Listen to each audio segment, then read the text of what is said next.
We have a map of the surface of Venus, a planet covered in acid clouds, sitting 261 million kilometers away at its closest point, with surface temperatures hot enough to melt lead. We mapped it, and yet more than 80% of Earth's ocean floor has never been seen. Not poorly mapped, not roughly sketched, never directly observed by human eyes or instruments in any meaningful detail. The largest environment on this planet, the place that regulates our climate, produces half our oxygen and covers more area than every continent combined, is mostly darkness we have never looked into. And the deeper you try to go, the more the ocean pushes back. At the bottom of Challenger Deep, the deepest point we know of, nearly 11 kilometers straight down, the pressure is over 1,000 times what you feel right now. Unprotected metal doesn't just bend down there. It folds, implodes, gets crushed inward in less time than it takes to register what happened. We have visited that depth a handful of times in all of human history. The entire floor of the deep ocean, an area larger than the surface of Mars, has been explored with roughly the same coverage as a football stadium mapped by a single flashlight. And here is what stops researchers cold. Every single time we do manage to send something down, every time we get a brief, expensive, technically extraordinary glimpse into those depths, we find something we have never seen before. New species, new geological formations, new biological processes that rewrite what we thought we understood about how life works. Every visit reveals how much we are missing, which means the ocean is not just unexplored. It is unexplored in ways we cannot fully calculate, because we do not know what we do not know. The map has no legend for the places we have never reached, and the hardest part to sit with, this will not be solved in our lifetimes, possibly not for centuries. The ocean does not wait to be known. It shifts, erases, reforms. Creatures live and die in complete darkness without ever being cataloged. Entire ecosystems operate under pressures we cannot yet sustain long enough to study. We are not close to understanding it. We are barely at the door, which leaves us with a strange position. We can see farther into space than we can into our own ocean, and the deeper we try to go, the more that gap becomes clear. Tonight, we move gently into that depth and look at why complete ocean exploration may be permanently beyond our reach. The physics, the engineering, the scale, and what that means for a species that has always believed, eventually, we can know everything. And before we go further, let me know in the comments, what city or country are you listening from, and what's the time there right now? I like seeing how far across the globe these videos travel. On a screen, the ocean looks finished. Color gradients stretch from coast to coast, blues deepening where the water grows colder, lighter tones marking warmer currents that drift across entire basins. Thin lines trace the movement of tides, and beneath it all, faint contours suggest the shape of the seafloor. The image feels complete, stable, and confidently defined, as if every part of the ocean has already been translated into something clear and measurable. But that image is built from the surface alone. Satellites do not see through the water. They read the ocean the way wind reads grass, by watching how it bends. A slight rise in the surface can indicate a mountain far below, and a shallow depression may signal a trench that descends for kilometers, but these are interpretations rather than direct views. The detail remains hidden, replaced by inference. To reach deeper, the process becomes slower and far more limited. Survey vessels move across selected regions, sending pulses of sound downward. Each pulse travels through the water, reflects off the seafloor, and returns with a measure of distance. Over time, these measurements form a map, but the spacing between each line of data determines how much is actually seen. In many parts of the ocean, those lines are spread far apart, leaving wide areas in between that are never directly scanned. The result is a map that fills its own gaps.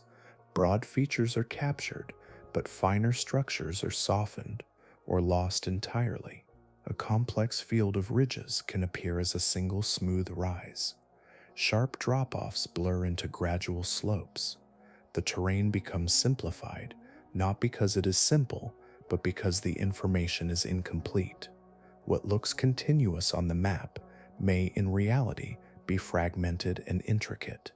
Even when a specific location is explored up close, the sense of completeness does not follow. A submersible descends into a narrow corridor of visibility, its lights revealing only what lies directly ahead. The surrounding darkness remains unchanged, pressing in from every direction beyond the reach of illumination. Cameras record fragments of terrain, brief movements of life, textures that vanish as quickly as they appear. Those recordings return to the surface as valuable data, but they represent only a small passage through a much larger environment.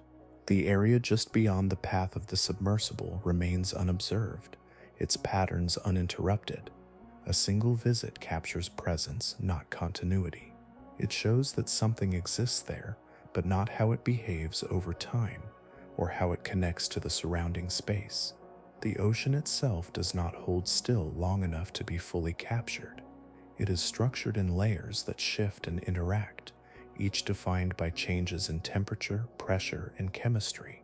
Water masses move through one another in slow, persistent flows, carrying heat, nutrients, and microscopic life across vast distances. Boundaries form where these layers meet, then dissolve as conditions change, creating environments that are always in motion. Below the surface, this movement continues without pause. Currents slide along the seafloor, reshaping sediments. Particles drift downward in a constant fine descent, feeding organisms adapted to scarcity. Chemical gradients form and fade, guiding processes that unfold beyond observation. Nothing remains fixed long enough to be fully mapped in a lasting way. So the idea of a completed ocean map becomes difficult to sustain. What exists instead is a shifting approximation, a collection of partial views assembled over time. Each layer of data adds clarity in one place while leaving others untouched. The image improves, but it never settles into something final. And as the surface fades from view, the sense of certainty fades with it, replaced by a quieter understanding that knowing the ocean is not a single achievement, but an ongoing, incomplete process that deepens with every step downward. Pressure begins quietly, almost unnoticed, in the first meters below the surface. At a depth of 10 meters, the weight of the water has already doubled the force pressing inward from all sides. Another 10 meters, and it doubles again. This increase is steady, predictable, and relentless, adding 1 atmosphere for every 10 meters descended. It does not surge or fluctuate. It simply accumulates, layer upon layer, as the ocean deepens. By 1,000 meters, the force becomes difficult to imagine in ordinary terms. Every square centimeter of a surface must withstand the weight of a column of water extending all the way to the sky above, except that this column is liquid, dense, and unyielding. Materials that feel rigid in air begin to behave differently under this constant compression. Structures must resist not just weight, but the quiet, continuous attempt of the ocean to close every space. Submarines that travel to these depths are shaped by this reality. Their hulls are not wide or expansive, but compact and rounded, designed to distribute pressure evenly. Flat surfaces are avoided because they create points of weakness. Instead, the structure curves inward, forming a shell that can bear the load without collapsing. The walls are thick, often made from specialized alloys or composites that can endure forces far beyond those encountered at the surface. As depth increases, even these designs approach their limits. The difference between stability and failure becomes increasingly narrow, defined by microscopic imperfections that cannot be seen from the outside. A small flaw, a slight inconsistency in material, or a point of stress concentration can become the starting place for collapse. When that boundary is crossed, the change is immediate. Implosion does not unfold slowly. The pressure surrounding the vessel forces its way inward with overwhelming speed, compressing the structure in fractions of a second. Air inside is crushed, temperature rises sharply, and the entire space collapses before any response is possible. It is not an event that allows for correction or escape. It is a transition from structure to fragmentation that happens faster than perception. History holds scattered records of such failures, brief and final. Deep-sea vehicles, experimental and exploratory, have been lost when their designs met conditions beyond their tolerance. In some cases, the cause was understood only after careful reconstruction of limited data. In others, the ocean offered no explanation, only absence. The depth at which these events occur places them beyond immediate observation, leaving behind silence where a signal once existed. Because of this, deep-sea exploration proceeds with caution. Every descent is calculated, every material tested, every design refined to extend the margin between safety and collapse. Even so, the environment does not allow for certainty. The deeper a vessel travels, the more it enters a range where rescue becomes impractical. At extreme depths, the challenges multiply.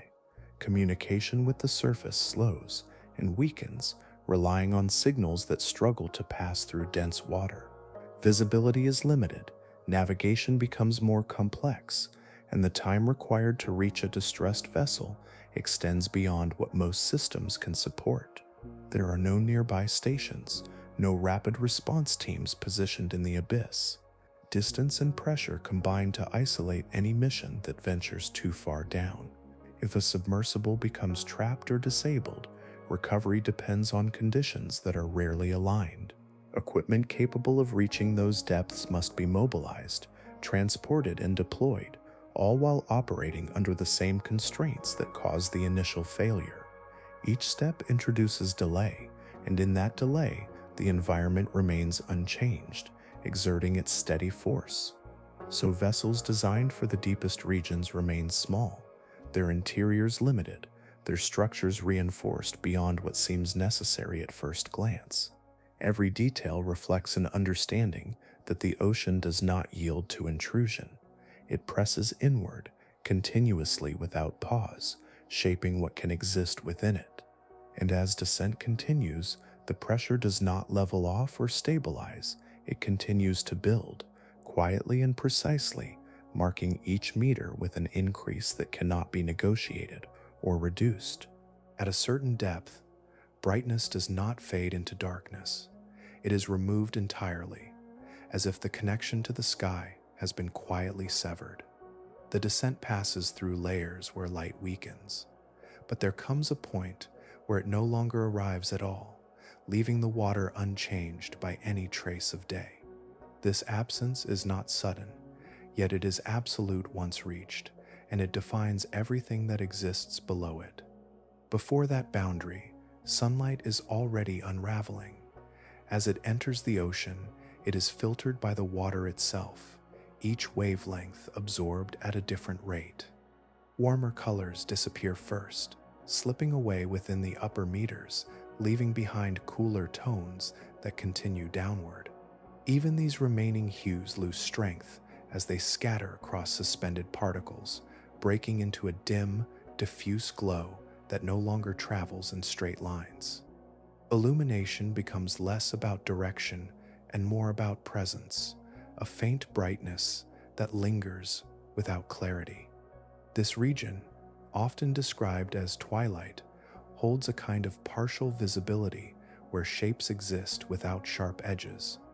Distance becomes difficult to judge, and movement is sensed through subtle changes in brightness rather than clearly defined forms. Objects appear and dissolve at the limits of perception, never fully stable. The environment is still visible, but it no longer provides reliable information through sight alone. Life within this depth reflects those conditions with quiet precision.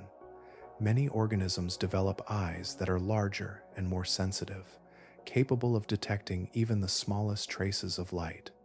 Some incorporate reflective layers that amplify faint signals, while others begin to shift away from vision as a primary sense.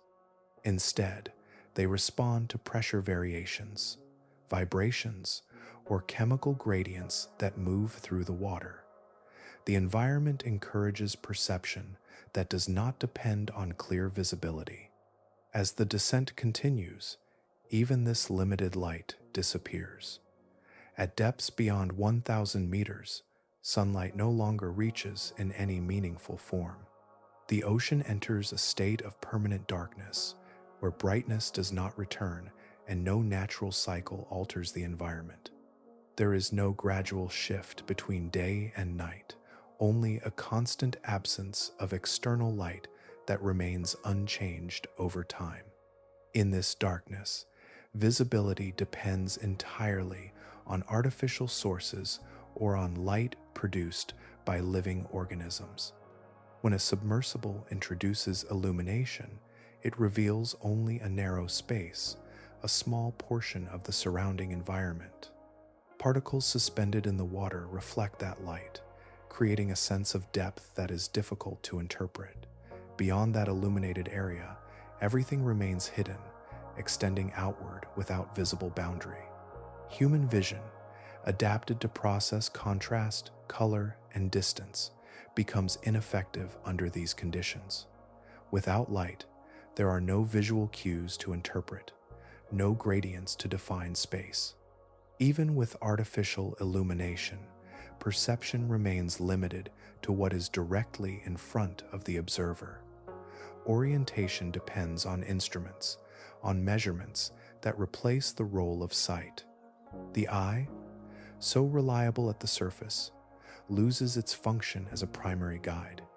Life continues to move and interact in this environment, but it does so using different systems. Bioluminescence becomes a common adaptation, with organisms generating their own light for specific purposes. Some produce brief flashes to attract prey or signal to others, while some create steady glows that blend with faint residual light from above. In the absence of sunlight, light becomes a controlled and purposeful tool rather than a constant presence. Navigation also shifts away from anything visible. Movement follows gradients that cannot be seen, shaped by differences in temperature, pressure, and chemistry. Currents carry organisms across vast distances without landmarks, and positioning depends on sensing these invisible structures rather than observing fixed points. At this depth, the ocean no longer reflects the world above it.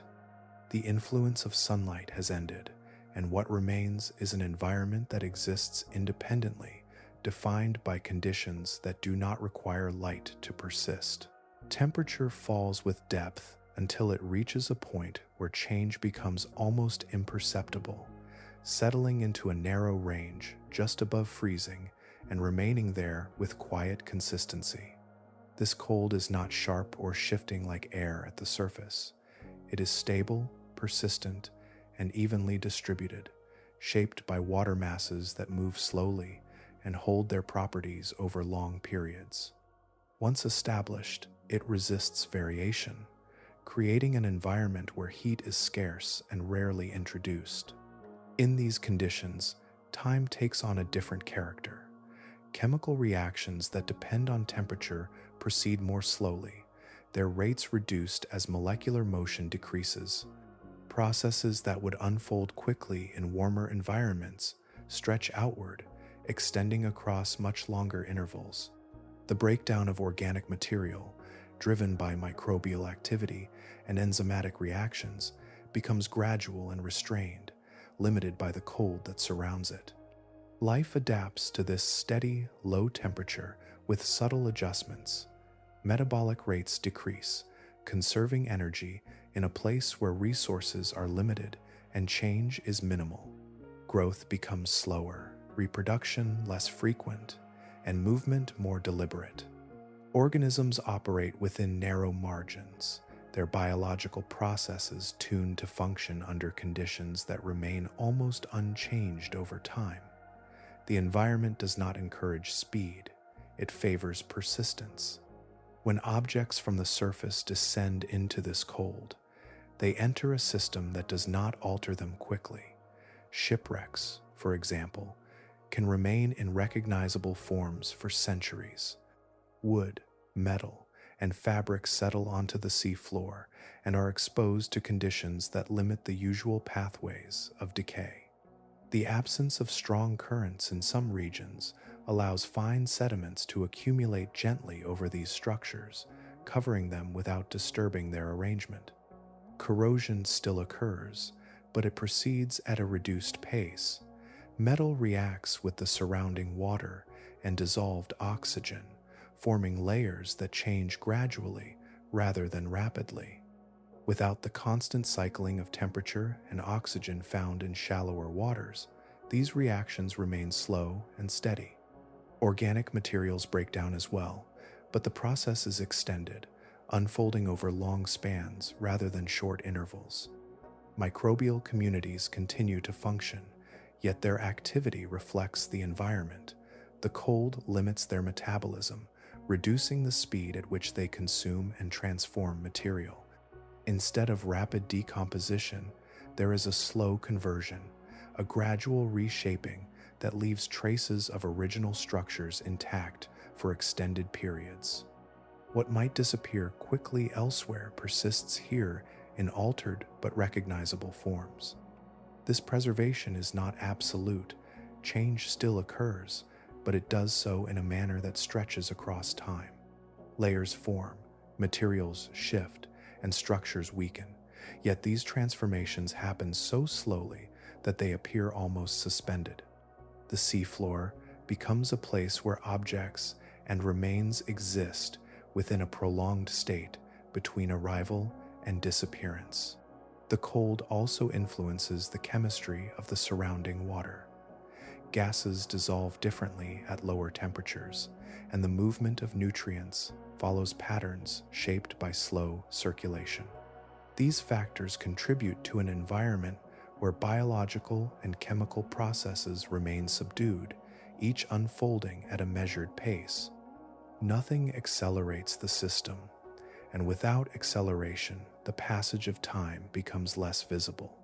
In this setting, the distinction between recent and ancient begins to blur. Objects that have been present for decades or centuries can appear only partially altered, their forms still clear despite the time that has passed. The ocean floor holds these remnants within a stable, cold environment that limits the forces of rapid change. As depth increases and temperature remains near this constant state, the sense of motion continues to slow. Processes persist, but they do so quietly, extending across durations that are difficult to perceive directly, shaped by a cold that does not yield. For a time, instruments began to trace something unexpected beneath the surface, a continuous layer that appeared and disappeared with quiet regularity. Early sonar readings suggested a boundary where none had been recorded before, a faint but consistent signal returning from a depth that shifted over the course of hours. It looked like a seafloor that refused to stay in place, rising toward the surface at night and sinking again by day. At first, the interpretation followed familiar logic. Sound waves sent downward were returning echoes, and echoes implied structure. The ocean floor, already difficult to map with precision, seemed to be revealing an additional layer above it, one that moved in a way that did not match any known geological process. The signal was too uniform to ignore, too widespread to dismiss as error. As observations accumulated, the pattern became clearer. The layer did not remain fixed at a single depth, and its movement followed a cycle that repeated with remarkable consistency. During daylight hours, it settled deeper in the water column, forming a broad, diffuse boundary. As evening approached, it began to rise, gradually ascending toward shallower depths. By night, it occupied a higher position, only to descend again with the return of light. What appeared to be a solid structure was, in fact, something far less rigid. The sonar was not detecting a physical floor, but a concentration of life dense enough to reflect sound. Countless small organisms, each individually insignificant, together formed a collective presence that behaved like a surface. Fish, crustaceans, and gelatinous forms gathered in such numbers that their bodies scattered the sonar signals, creating the illusion of a continuous layer. This phenomenon became known as the deep scattering layer, a term that reflects both its nature and the way it was discovered. It is not a fixed boundary, but a moving assembly of life that spans vast regions of the ocean. Its existence is not confined to a single location, but extends across entire basins, forming one of the largest coordinated movements on the planet.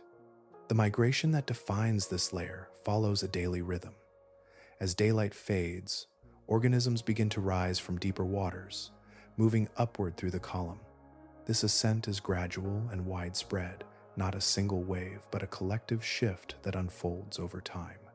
By night, many of these organisms occupy shallower depths where they feed and interact within a different set of conditions. With the return of daylight, the movement reverses. The same organisms descend, retreating into deeper, darker layers where visibility is reduced. This downward migration restores the scattering layer to its deeper position, maintaining the cycle that repeats each day. The reasons for this movement are tied to survival, balancing access to food with the need to remain less visible during brighter conditions. The scale of this migration is difficult to fully capture. It involves billions of individuals moving through the water column in coordinated patterns that span thousands of kilometers. No single organism directs the movement, yet the result is a collective behavior that remains consistent over time. The ocean, already dynamic in its physical processes, reveals an additional layer of motion driven entirely by life. This discovery reshaped how sonar data was interpreted, turning what seemed like a geological feature into a biological one. It also revealed how easily perception can be influenced by the tools used to observe. The ocean had not changed, but the understanding of it had shifted, uncovering a process that had always been present but had gone unrecognized. Within this moving layer, life continues its quiet ascent and descent, forming patterns that remain largely unseen except through indirect signals. The ocean holds these rhythms within its depths, repeating them without interruption, shaping a landscape that is not fixed, but constantly in motion.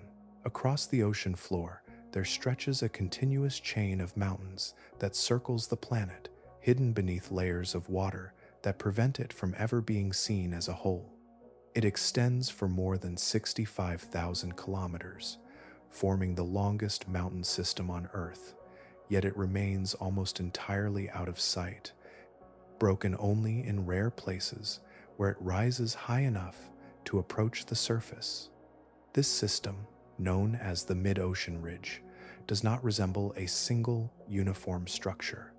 It is a vast network of elevated terrain, segmented and uneven, with peaks, valleys, and long ridgelines that shift and evolve over time. Rather than standing still, it marks a boundary where the planet's crust is continuously forming, spreading outward as molten material rises from below and cools into new rock.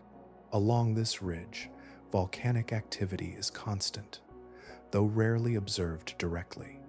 Beneath the water, Magma moves upward through fractures, reaching the seafloor and solidifying almost immediately as it encounters the cold, surrounding environment.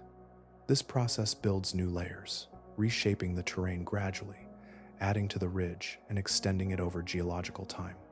The eruptions are often slow and steady, releasing material that cools into rounded formations known as pillow lava, stacking upon one another in quiet accumulation.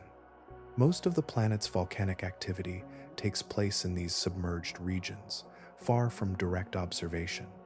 While eruptions on land capture attention with visible force, the majority occur beneath the ocean, where water absorbs much of the energy and masks the process from view.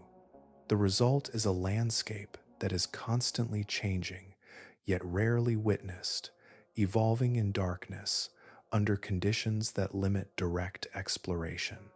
Between the raised sections of the ridge, the terrain descends into valleys that run parallel to the elevated peaks. These rift valleys form where the crust is being pulled apart, creating spaces that deepen as new material emerges along the edges. The structure is complex, with steep walls, fractured surfaces, and uneven floors that extend across vast distances. Each segment of the ridge carries its own variations, shaped by local conditions and the rate at which the crust spreads. Beyond the ridge itself, underwater volcanoes rise independently from the seafloor, forming isolated peaks known as seamounts. Some remain submerged, while others grow tall enough to reach the surface, becoming islands over time. These formations add further complexity to the landscape, creating a terrain that is far more varied than the smooth maps often suggest. Much of this terrain remains unseen in detail. The scale of the ocean floor, combined with the limitations of current mapping methods, means that large sections are known only in broad outlines. Valleys, cliffs, and ridges may exist within areas that have been scanned only sparsely, their finer structures unrecorded. What appears as a continuous slope on a map may, in reality, be a series of abrupt drops and rises, forming a landscape that is far more intricate than it appears. The constant formation of new crust also ensures that the terrain does not remain fixed. As material emerges and spreads, older sections are carried away from the ridge, gradually changing their position and structure. This movement, though slow, reshapes the ocean floor over time, altering the arrangement of features that may never have been fully observed in the first place.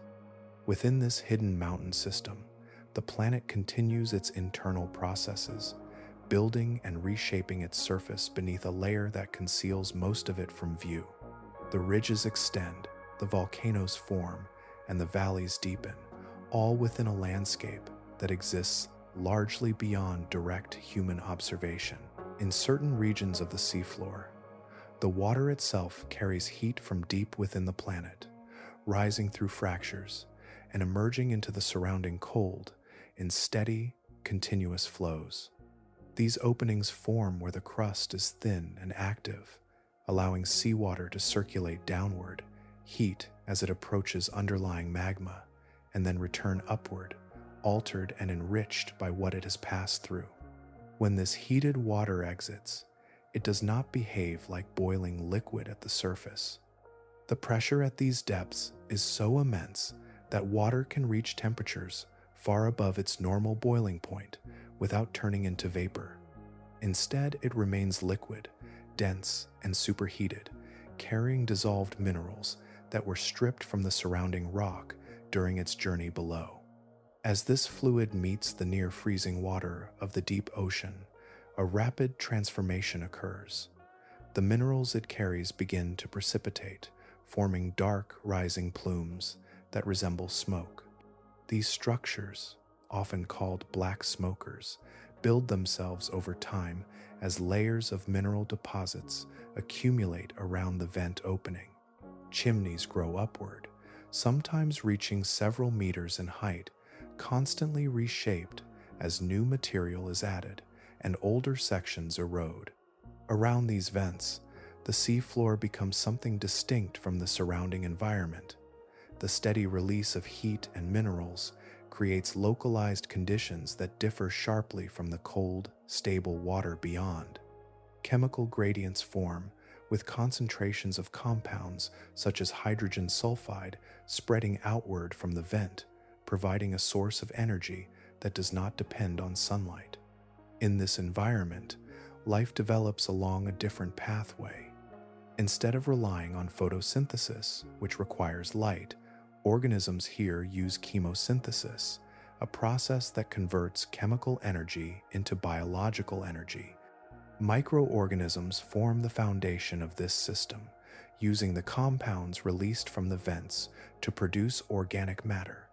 These microbes become the base of a food web that exists entirely independent of the sun. Larger organisms gather around these microbial communities, forming dense clusters that stand out against the otherwise sparse seafloor. Among the most notable are tube worms, long, slender creatures that can grow to several meters in length. They lack a digestive system in the usual sense, relying instead on symbiotic bacteria within their bodies to process chemicals from the vent fluids. Their bright plumes extend into the water, absorbing compounds that sustain the internal processes keeping them alive. Other forms of life appear alongside them, each adapted to the unique conditions created by the vents. Crabs, shrimp, and fish move through the area, interacting within a system that is sustained by heat and chemistry rather than light. The boundaries of these communities are often sharply defined, with dense populations near the vents giving way to much sparser life just a short distance away, where the chemical influence fades. The structures themselves are not permanent. As mineral deposits continue to build, chimneys can collapse or become blocked, altering the flow of heated water. New vents may open nearby, shifting the location of these communities over time. The landscape changes slowly but continuously, shaped by processes that originate deep within the planet. These vent systems reveal a form of stability that exists within constant change. The flow of heat persists, the chemical reactions continue, and life remains anchored to conditions that are maintained by forces far below the seafloor. The absence of sunlight does not limit this environment, it defines it, allowing a different kind of ecosystem to exist. Within these isolated regions, the ocean holds pockets of activity that operate by their own rules, sustained by energy that never reaches the surface and does not depend on the cycles above. In the deeper regions, form begins to diverge from what is expected, shaped not by familiarity, but by conditions that allow only certain designs to persist. Bodies become simplified or altered, sometimes losing features that are unnecessary, sometimes developing structures that seem unusual when compared to life closer to the surface. The result is a range of organisms that appear almost incomplete at first glance, yet each detail serves a precise function within its environment. Transparency becomes one of the more common adaptations. Some creatures possess bodies that allow light to pass through them, reducing their visibility in a space where even faint illumination can reveal presence. Internal organs may be visible, suspended within nearly invisible forms, creating an appearance that feels delicate yet is entirely functional. This transparency does not indicate fragility, but efficiency, minimizing detection in an environment where concealment can determine survival. In colder regions, other adaptations emerge at the molecular level. Certain fish produce antifreeze proteins that circulate within their bodies, preventing ice crystals from forming in tissues that are exposed to near freezing conditions. These proteins bind to small ice structures, limiting their growth and allowing bodily fluids to remain stable even when temperatures approach the freezing point of seawater. This process operates continuously, maintaining internal balance in an environment that would otherwise disrupt it. Light, when it appears, often originates from the organisms themselves. Many species produce bioluminescence through chemical reactions that generate visible light without heat. This light can take different forms: brief flashes, steady glows, or patterns that shift in intensity. It serves multiple purposes, from attracting prey to signaling to others of the same species. In some cases, it functions as a form of concealment, matching faint light from above and reducing the silhouette of the organism when viewed from below. Jellyfish are among those that make use of this ability, their bodies drifting through the water while emitting soft pulses of light. These emissions can vary in color and duration, creating patterns that move with the currents. The structure of their bodies, composed largely of water, allows them to exist with minimal energy expenditure. Their movements slow and continuous, shaped by the surrounding flow rather than directed by force. Other organisms exhibit unexpected variations in size. Amphipods, small crustaceans related to shrimp, can grow much larger in these depths than their counterparts in shallower waters. The reasons for this increase are not fully defined, but it reflects how environmental conditions can influence growth in ways that differ from surface expectations. These larger forms move across the seafloor or through the water column, interacting within systems that remain largely unobserved. Adaptation extends beyond individual features to entire ways of existing. Species that inhabit complete darkness develop sensory systems that do not rely on vision. Chemical detection becomes more refined, allowing organisms to trace gradients in the water. Mechanical sensitivity increases, enabling the detection of movement through subtle vibrations.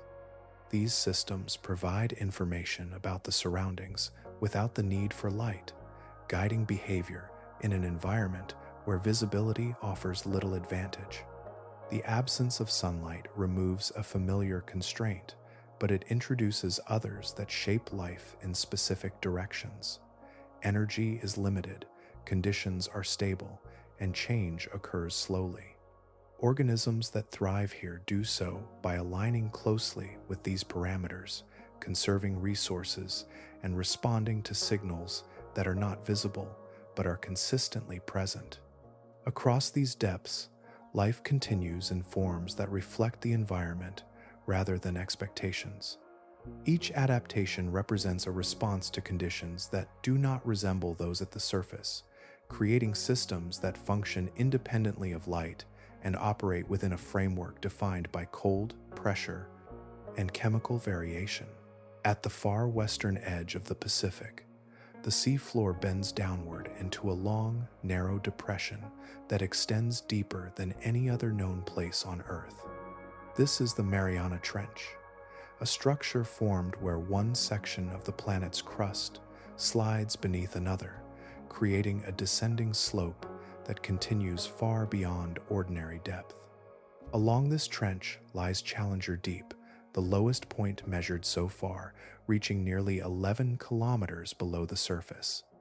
At that depth, the conditions differ so completely from the world above that even simple presence becomes an effort defined by precision. The descent is slow, measured over hours, as a vessel moves through layers that gradually remove any remaining connection to the surface. Light has already disappeared long before reaching the bottom, and temperature remains near freezing, stable and unchanging. Pressure builds steadily until it reaches levels that compress everything exposed to it, allowing only specially designed structures to endure. Human visits to this depth are rare. Across decades, only a small number of descents have reached Challenger Deep, each requiring careful planning, specialized equipment, and a narrow margin for error. These missions are not frequent explorations, but isolated events, separated by years, each one carrying the weight of its own uncertainty. The distance alone limits repetition, and the conditions restrict what can remain functional once the bottom is reached. When cameras are lowered or carried into this environment, they reveal a landscape that does not resemble the expectations formed from surface imagery. The seafloor appears subdued, covered in fine sediment that settles slowly from above. The terrain is not marked by towering structures, but by gentle slopes and subtle variations, shaped by processes that unfold over long periods. Movement is minimal, and the environment feels still, though it continues to change in ways that are not immediately visible. Within that stillness, life is present, though not abundant in the way it appears in shallower regions. Small organisms move across the sediment, and occasional forms pass through the water, adapted to conditions that remain constant over time.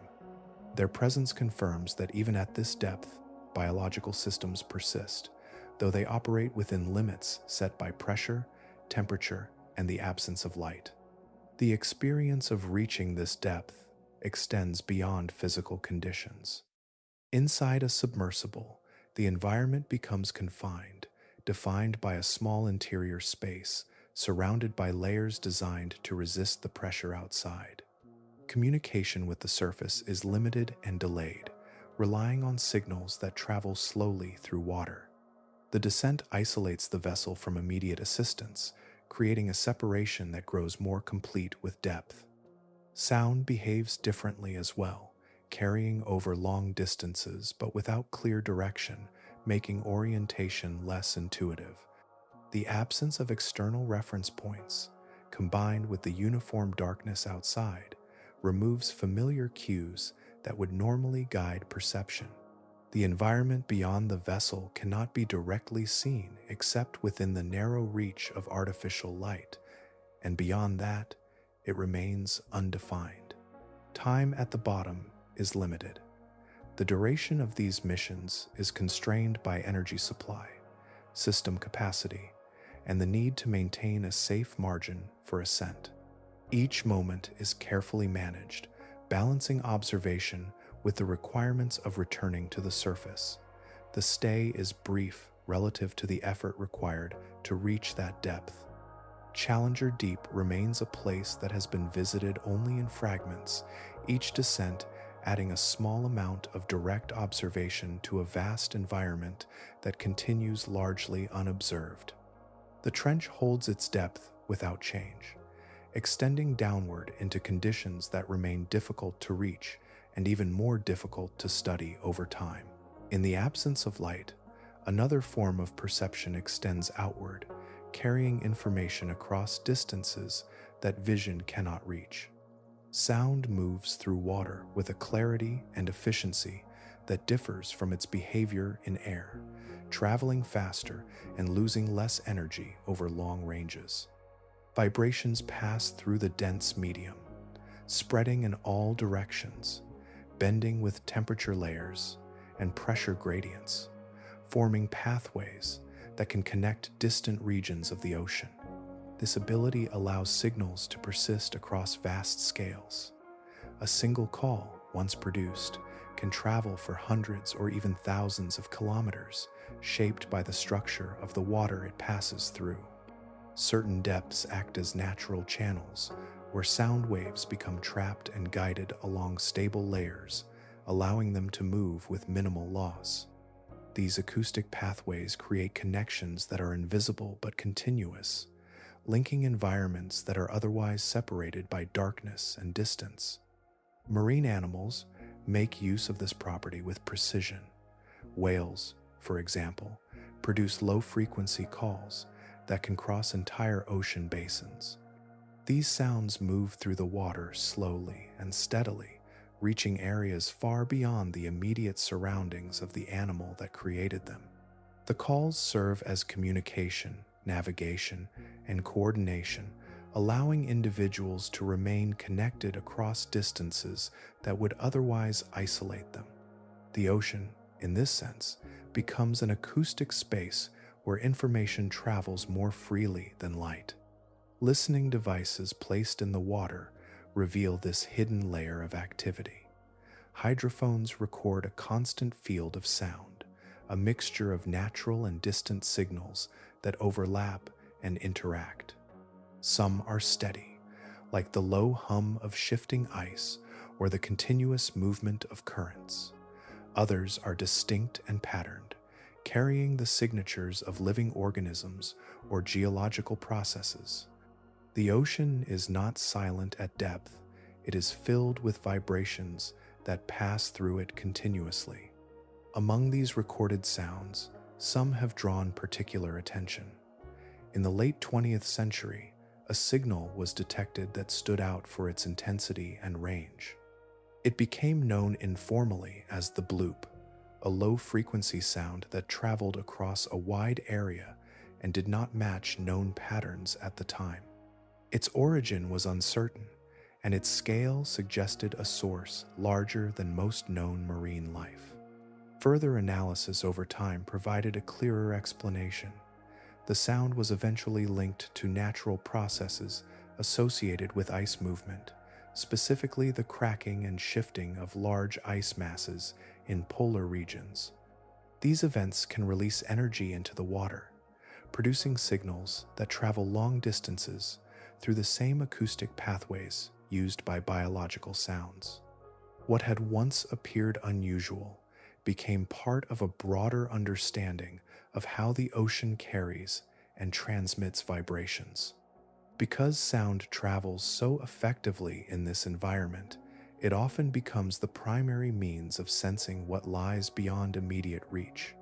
Instruments detect distant events long before they can be observed directly, capturing signals that indicate movement, interaction, or change. This reliance on sound reflects the limitations of visibility at depth, where darkness restricts what can be seen. In many cases, the ocean is known more through what is heard than through what is visible. Signals arrive from locations that cannot be directly observed, offering clues about processes occurring far away. The interpretation of these signals requires careful analysis, translating patterns of vibration into an understanding of events that remain out of sight. As depth increases and light remains absent, sound continues to move through the water, unaffected by the conditions that limit vision. It carries information across distances, connecting regions that would otherwise remain isolated, forming an unseen network of signals that defines the environment in ways that cannot be captured visually. A descent into the deep is never open-ended. It is measured from the beginning by how long a vessel can remain below before it must return. Every system inside a submersible carries a limit, and those limits are set not only by engineering, but by the conditions outside that steadily constrain what can function over time. Energy is the first boundary. Deep-sea vehicles rely on stored power, most often in the form of batteries that must support propulsion, lighting, life support, navigation, and recording equipment all at once. Each of these systems draws from the same finite reserve. Movement through dense water requires continuous output, and illumination, necessary in complete darkness, adds a constant demand. As hours pass, that reserve diminishes, and every decision made during the mission reflects an awareness of what remains. Because of this, time at depth is carefully managed. A descent may take hours, and the return requires the same. What remains in between is limited, often reduced to a narrow window in which observation can take place. The deeper the mission, the more of that total time is spent simply traveling, leaving less available for direct study. The environment does not shorten the journey, and the energy required to reach it cannot be reduced beyond certain limits. Communication introduces another constraint. Signals do not move easily through water, especially at depth. Radio waves, effective in air and space, are quickly absorbed, leaving sound-based systems as the primary method of transmitting information. These acoustic signals travel slowly and carry limited data, creating delays between the submersible and the surface. Instructions and updates cannot be exchanged instantly, and communication remains intermittent rather than continuous. This separation shapes how missions unfold. Once a vessel descends, it operates with a degree of independence, guided by pre-planned procedures rather than constant direction from above. The crew or onboard systems must respond to conditions without immediate support, relying on instruments and protocols that anticipate a range of possibilities. The connection to the surface remains present, but it is distant, both physically and in the time it takes for information to pass between points. Inside the vessel, electronics must function under pressure that increases with depth and remains constant once reached.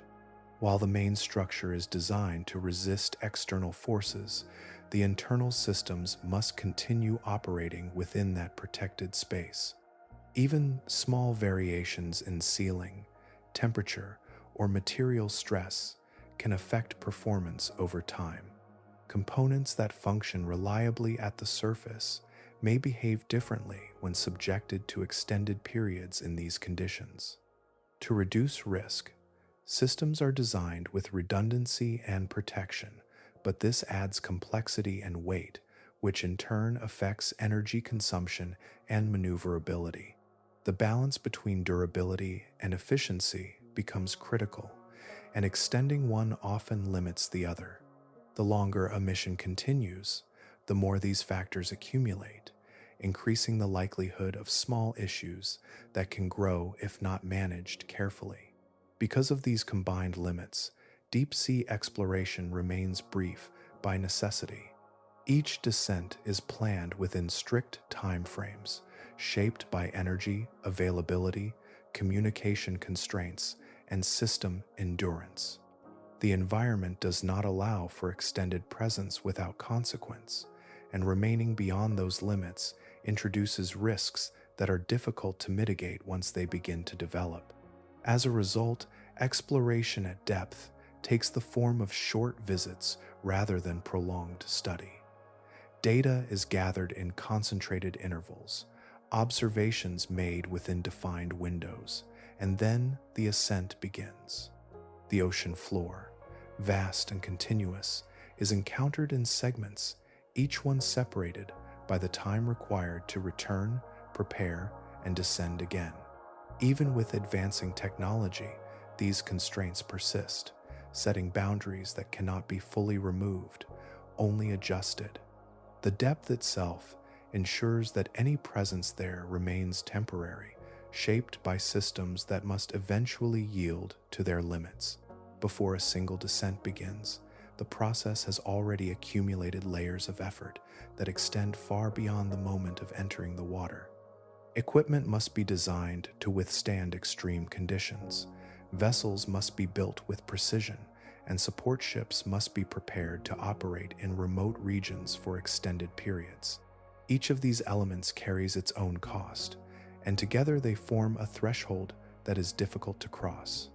Constructing a deep-sea submersible requires materials and engineering approaches that are not widely used elsewhere. Pressure-resistant hulls, specialized sensors, and reinforced systems must be developed and tested repeatedly to ensure reliability.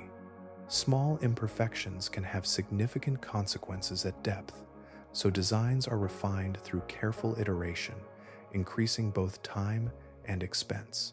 The result is a machine that is not easily replicated, often produced in limited numbers, each representing a substantial investment. Beyond the vessel itself, the operation depends on a network of support. Research ships capable of deploying and recovering submersibles must be maintained and staffed. Crews operate around the clock, managing navigation, communication, and safety systems. Expeditions can last for weeks, sometimes longer, with costs accumulating each day as fuel, supplies, and personnel remain in constant use.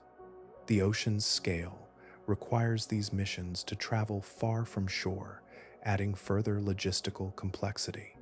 Because of this, a single expedition can reach into the range of millions in cost. Each descent becomes part of a larger financial commitment that must be justified within limited research budgets. Institutions weigh these expenses against other priorities, balancing the value of deep-sea exploration with the resources required to sustain it. The result is that opportunities for such missions remain relatively rare, shaped by what can be supported rather than what could be explored. In contrast, other areas of exploration receive broader attention and funding. Space missions, while also expensive, often benefit from greater public visibility and international cooperation. Their objectives are widely communicated, and their results can be observed directly through images and data that capture immediate interest. This visibility influences how resources are allocated, directing funding toward projects that engage larger audiences and produce outcomes that are more easily shared. Deep-sea exploration, by comparison, unfolds in environments that are not directly accessible to most observers. The results are significant, but they are often conveyed through specialized data rather than widely visible imagery. The distance between the work being done and public awareness can affect how support is distributed, leading to fewer large-scale initiatives focused on the ocean's depths. Participation is also limited by the infrastructure required. Only a small number of countries and institutions maintain the capability to conduct deep-sea missions at significant depth. The combination of technical expertise, financial resources, and logistical support creates a barrier that restricts access.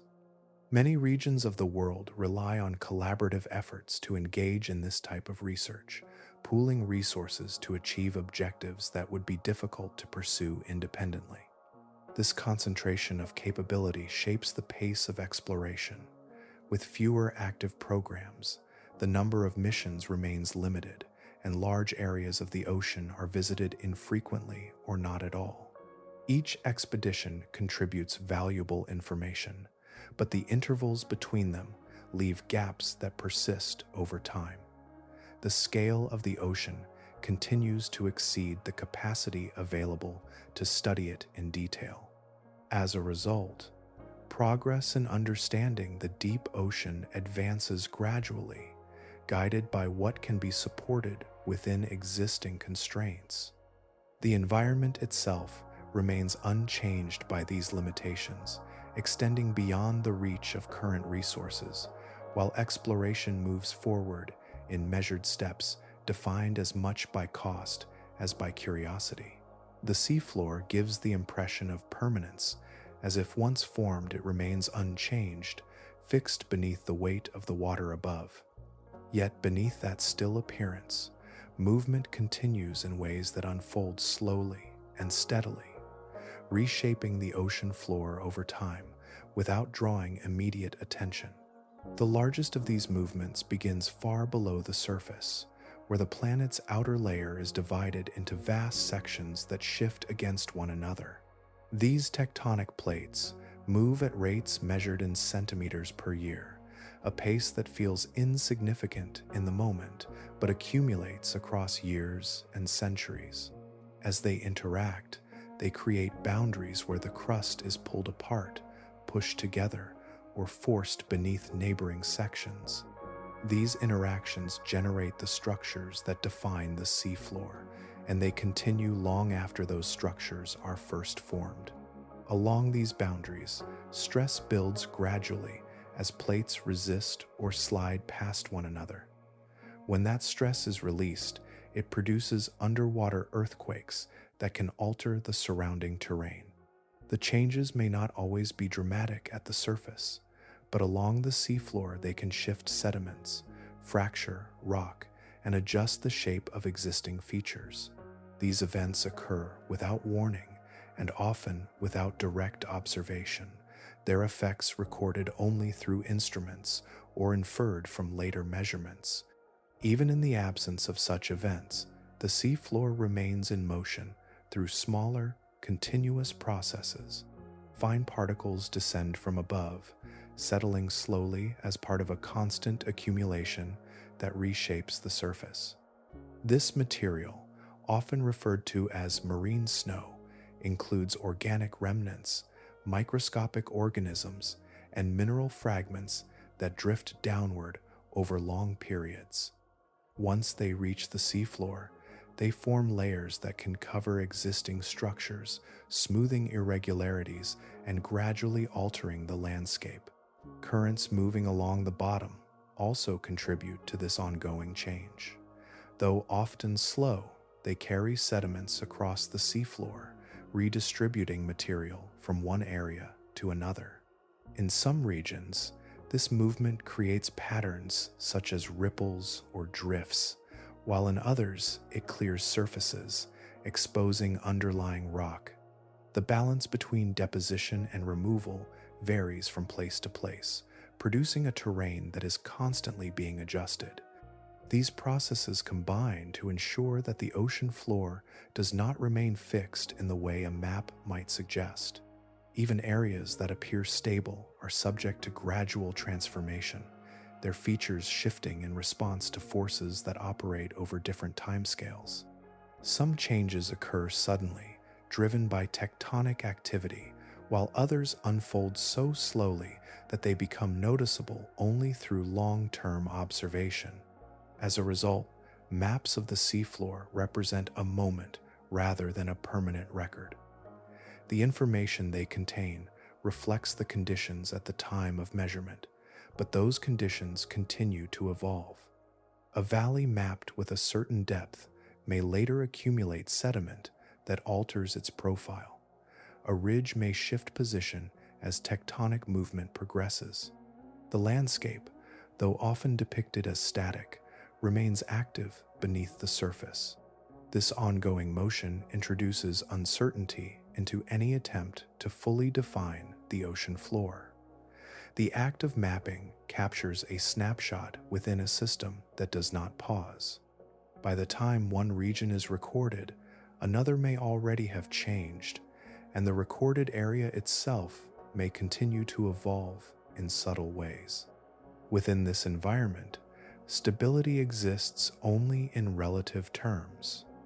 The seafloor holds its general form, but its details remain subject to processes that do not stop or settle. Movement continues, shaping the ocean floor quietly, ensuring that what is known today may not remain exactly the same over time. Along certain slopes of the seafloor, material gathers slowly over time, settling in layers that appear stable but are held in place by a balance that can shift without warning. Fine sediments, fragments of rock, and organic particles accumulate across continental margins and deep basins, forming deposits that grow thicker as years pass. These layers can remain undisturbed for long periods, yet their stability depends on conditions that are not always visible from above. At times, that balance is disrupted. A change in pressure, a distant earthquake, or the gradual steepening of a slope can weaken the structure holding the sediment in place. When this happens, large sections can give way, collapsing and moving downslope in a process known as an underwater landslide. The movement is not always sudden in the sense of a single drop, but it unfolds as a mass that begins to shift and then accelerates, carrying vast amounts of material across the seafloor. These collapses can involve volumes far greater than those typically observed on land. Entire sections of sediment, sometimes spanning kilometers, detach and flow outward, reshaping the terrain as they move. The material behaves like a dense current, sliding along the bottom, eroding some areas, while depositing new layers in others. The path it follows depends on the contours of the seafloor, guided by slopes and channels that direct the movement.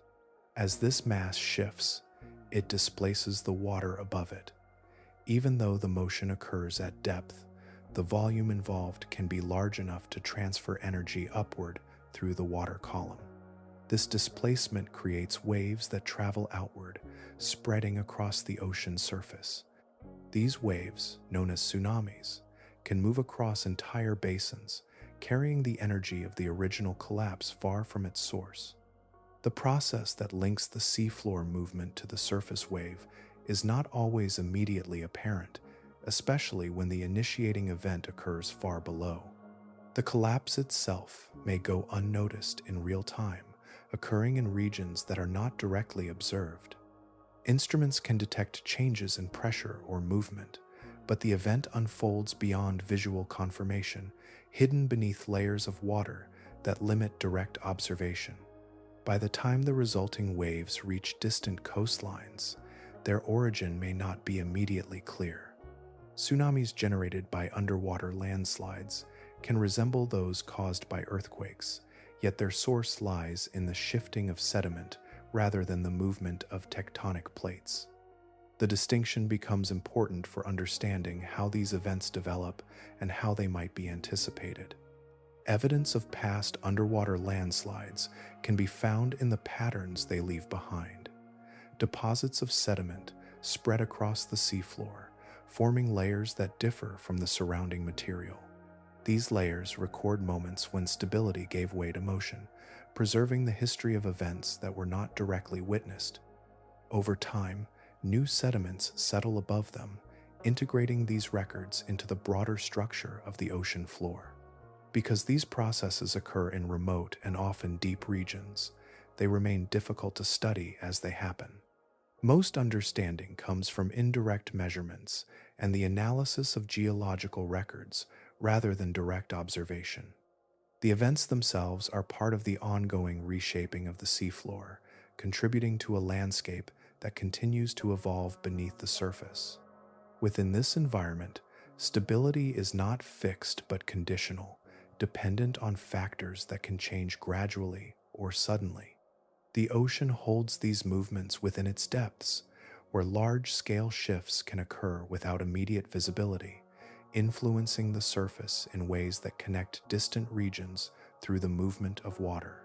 Far from the ridges and trenches, the seafloor stretches into broad regions that extend with little interruption, forming plains so wide that their boundaries are difficult to define. These abyssal plains cover more than half of the planet's surface, yet they remain among the least directly observed environments. Their scale is not immediately apparent in maps, which often compress distance into manageable forms, but in reality, these regions continue for thousands of kilometers with only gradual variation. At first glance, the terrain appears simple. The surface is relatively flat, shaped over time by the steady accumulation of fine sediments that settle from above. Irregularities that once existed are softened, filled in by layers that build slowly, creating a landscape that lacks the dramatic features found in other parts of the ocean floor. The result is an environment that seems uniform, though that uniformity is the outcome of processes that continue without interruption. These sediments arrive through a constant, almost imperceptible descent known as marine snow. Tiny particles drift downward from the upper layers of the ocean, including organic remains, microscopic organisms, and fragments of material carried by currents. Each particle moves slowly, taking days or even weeks to reach the bottom, depending on its size and density. Over time, this continuous fall creates a thin but persistent layer that blankets the plains. The rate of accumulation is extremely slow. In some areas, only a few millimeters of sediment may build up over centuries. Yet given enough time, these small increments shape the entire landscape, smoothing contours and preserving a record of what has settled there. Each layer holds traces of past conditions, forming a quiet archive that extends downward through accumulated deposits. Life exists within this environment, though it is not concentrated in the way it appears near more active regions.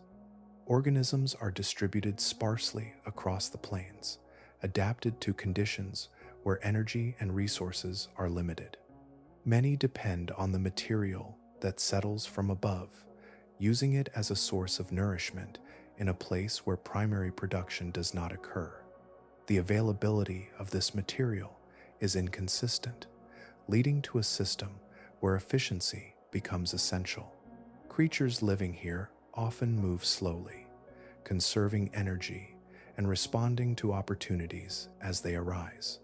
Some burrow into the sediment, interacting with the layers that have formed over long periods. Others remain on the surface, feeding on whatever arrives. The environment supports life, but it does so within narrow limits, favoring persistence over abundance. Despite their apparent stillness, these plains are not entirely inactive. Subtle movements continue as currents pass across the seafloor, redistributing fine particles and altering the arrangement of sediments. Biological activity also contributes to change, as organisms disturb the surface while feeding or moving. These processes operate at a scale that is difficult to observe directly, yet they ensure that the landscape is not completely static. The vastness of the abyssal plains makes them difficult to study in detail. Individual surveys cover only small sections, leaving large areas unexamined.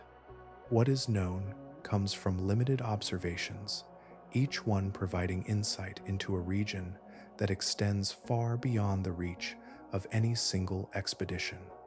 The continuity of these plains means that patterns observed in one location may apply elsewhere, but direct confirmation remains sparse.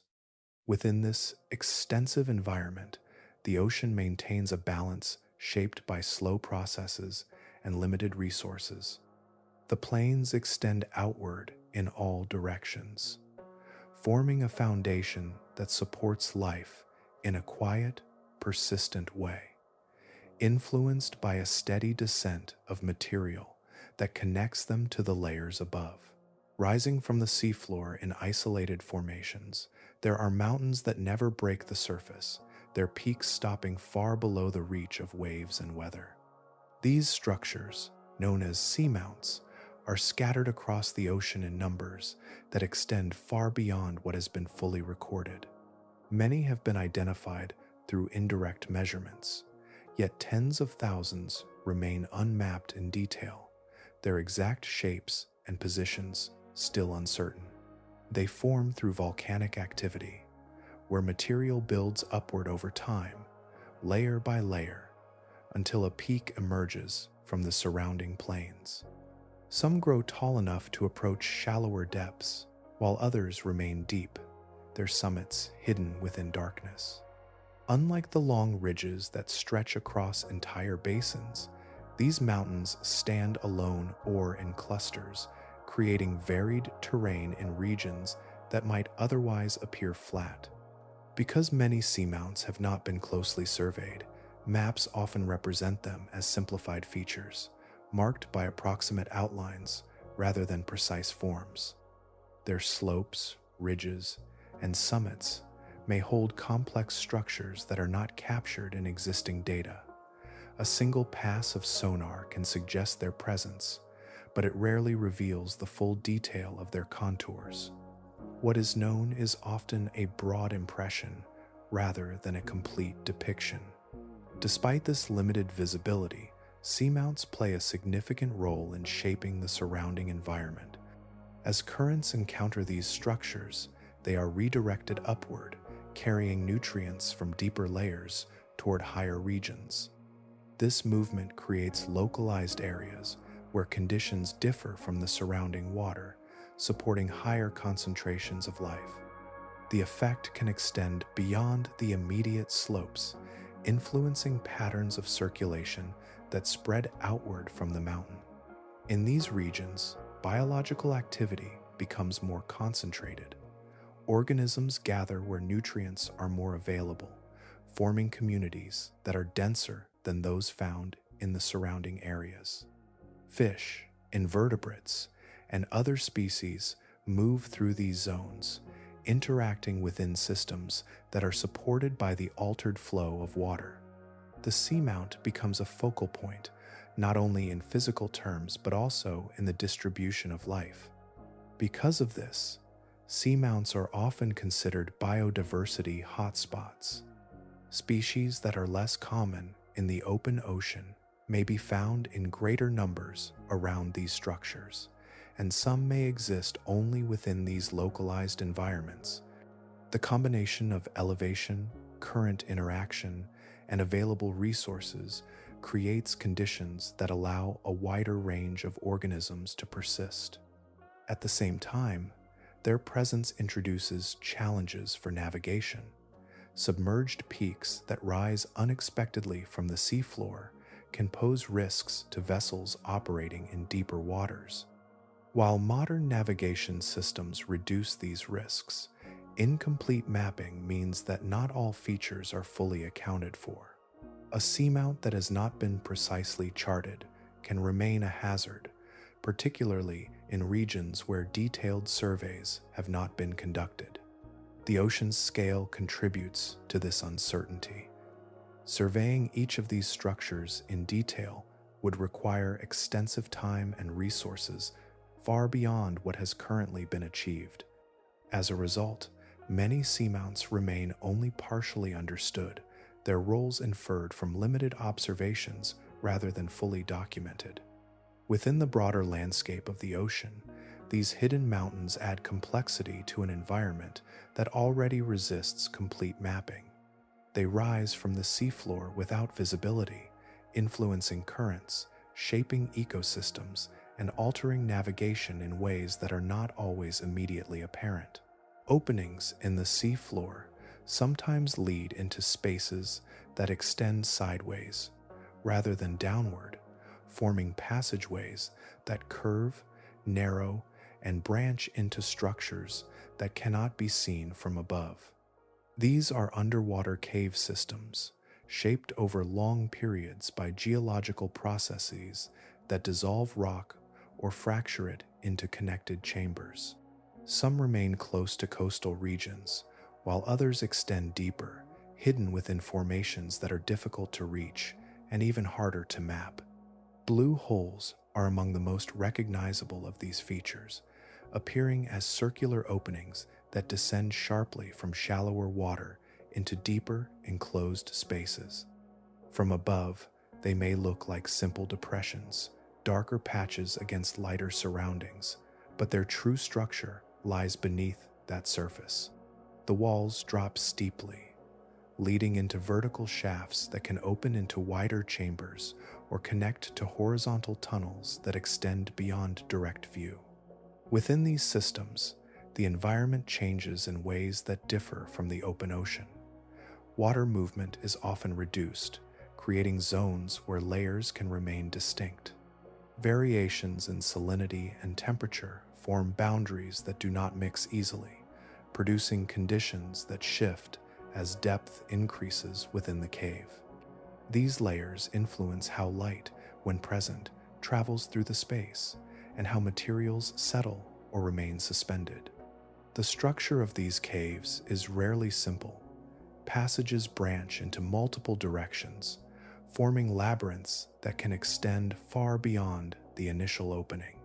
Narrow corridors may lead into wider chambers, which in turn connect to additional tunnels, creating networks that are difficult to trace in full. The complexity of these systems means that even when one section is explored, much of the surrounding structure remains unknown. Navigation within these environments requires careful planning. The absence of clear reference points, combined with the enclosed nature of the space, limits visibility and orientation. Sediments can be easily disturbed, clouding the water and reducing what little clarity exists. Once visibility is lost, movement becomes more dependent on instruments and memory than on direct observation. Robotic systems offer a way to extend exploration into areas that are too confined or risky for human divers, but they encounter their own limitations. Maneuvering through tight passages requires precision, and the risk of becoming trapped increases as the space narrows. Communication signals weaken within enclosed environments, reducing control and feedback. Tethered systems can provide a connection to the surface, but the tether itself can become entangled within the structure. Because of these challenges, large portions of underwater cave systems remain unexplored.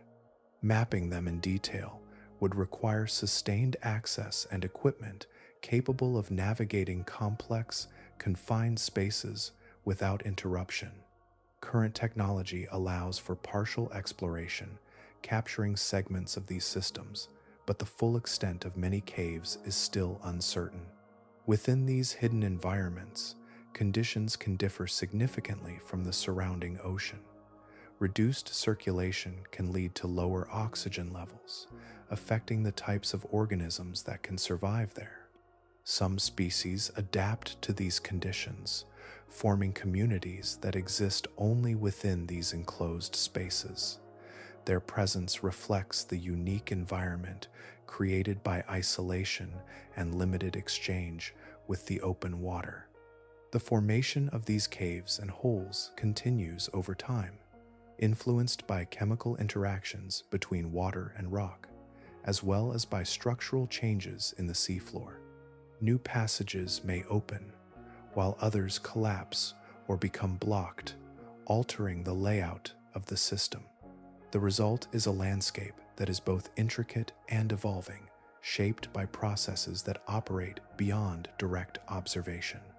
These submerged networks remain among the most difficult areas of the ocean to access, their complexity and confinement creating boundaries that limit exploration. At the edges of the planet, the ocean is covered by a surface that does not move like water, but holds its shape across seasons, forming a boundary between air and sea that is both solid and shifting. Ice extends outward from the continents, thickening into shelves that float over the water while remaining connected to the land. Beneath this frozen layer, the ocean continues, separated from direct contact with the atmosphere and shaped by conditions that differ from open water. The ice itself is not uniform. It forms through cycles of freezing and compression, building layers that can reach significant thickness. Snow accumulates on top, while the underside interacts with the ocean below, melting and refreezing in response to currents and temperature changes. Over time, this creates a structure that is both stable and dynamic, maintaining its presence while slowly evolving.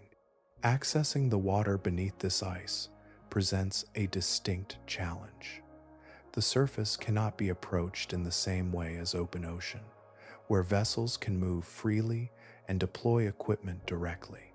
Instead, entry points must be created or located, often requiring specialized ships capable of breaking through ice or instruments designed to operate through narrow openings. The environment restricts movement, limiting where and how exploration can take place. Once beneath the ice, the conditions differ in subtle but important ways. Light penetration is reduced, filtered through layers that scatter and absorb it before it reaches the water below. The resulting illumination is dim and diffuse, varying with the thickness and composition of the ice above. In some areas, very little light reaches the ocean at all, creating environments that resemble deeper regions despite being relatively shallow.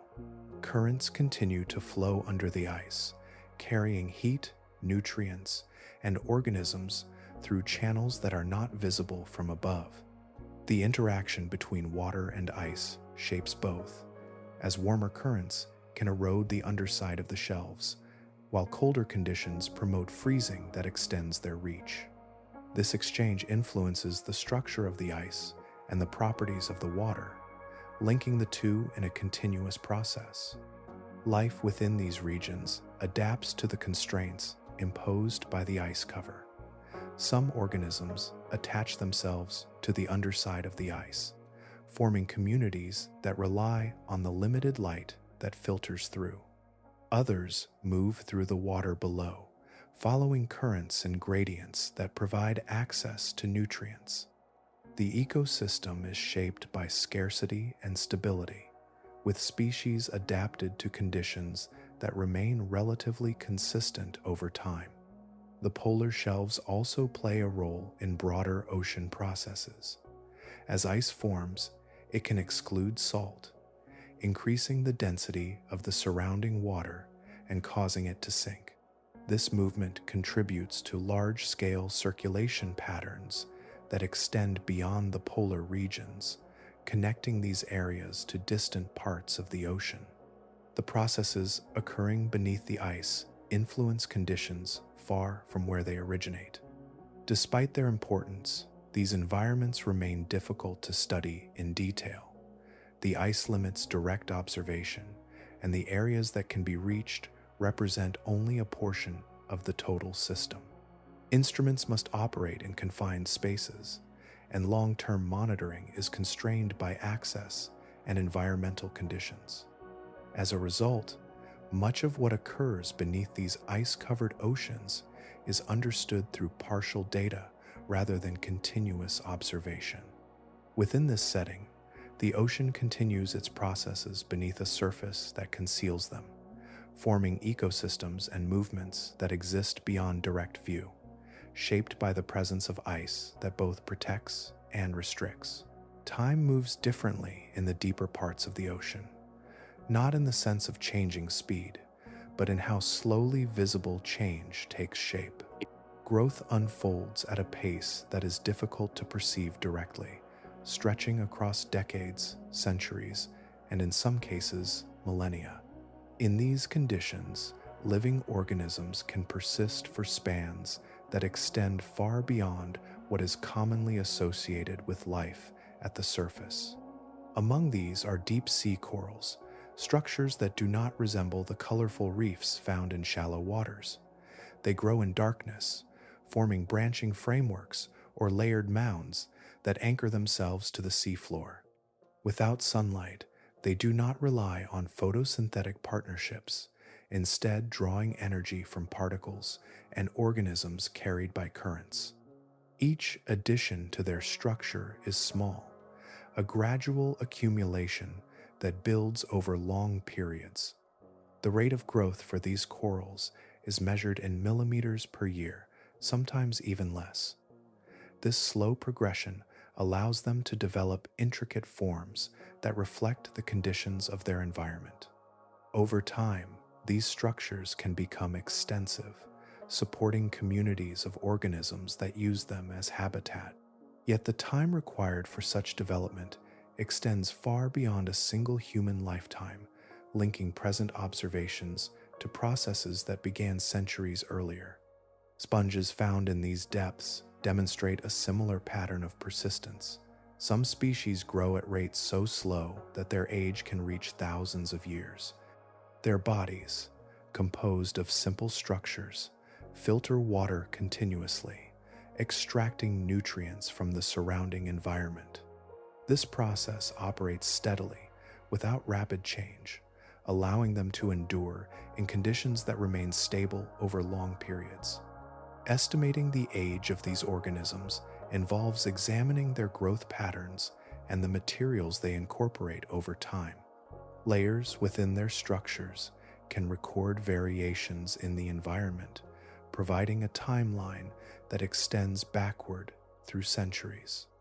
These records offer insight into conditions that existed long before direct observation was possible, preserving information within living forms. The longevity of these organisms is closely tied to the environment in which they exist.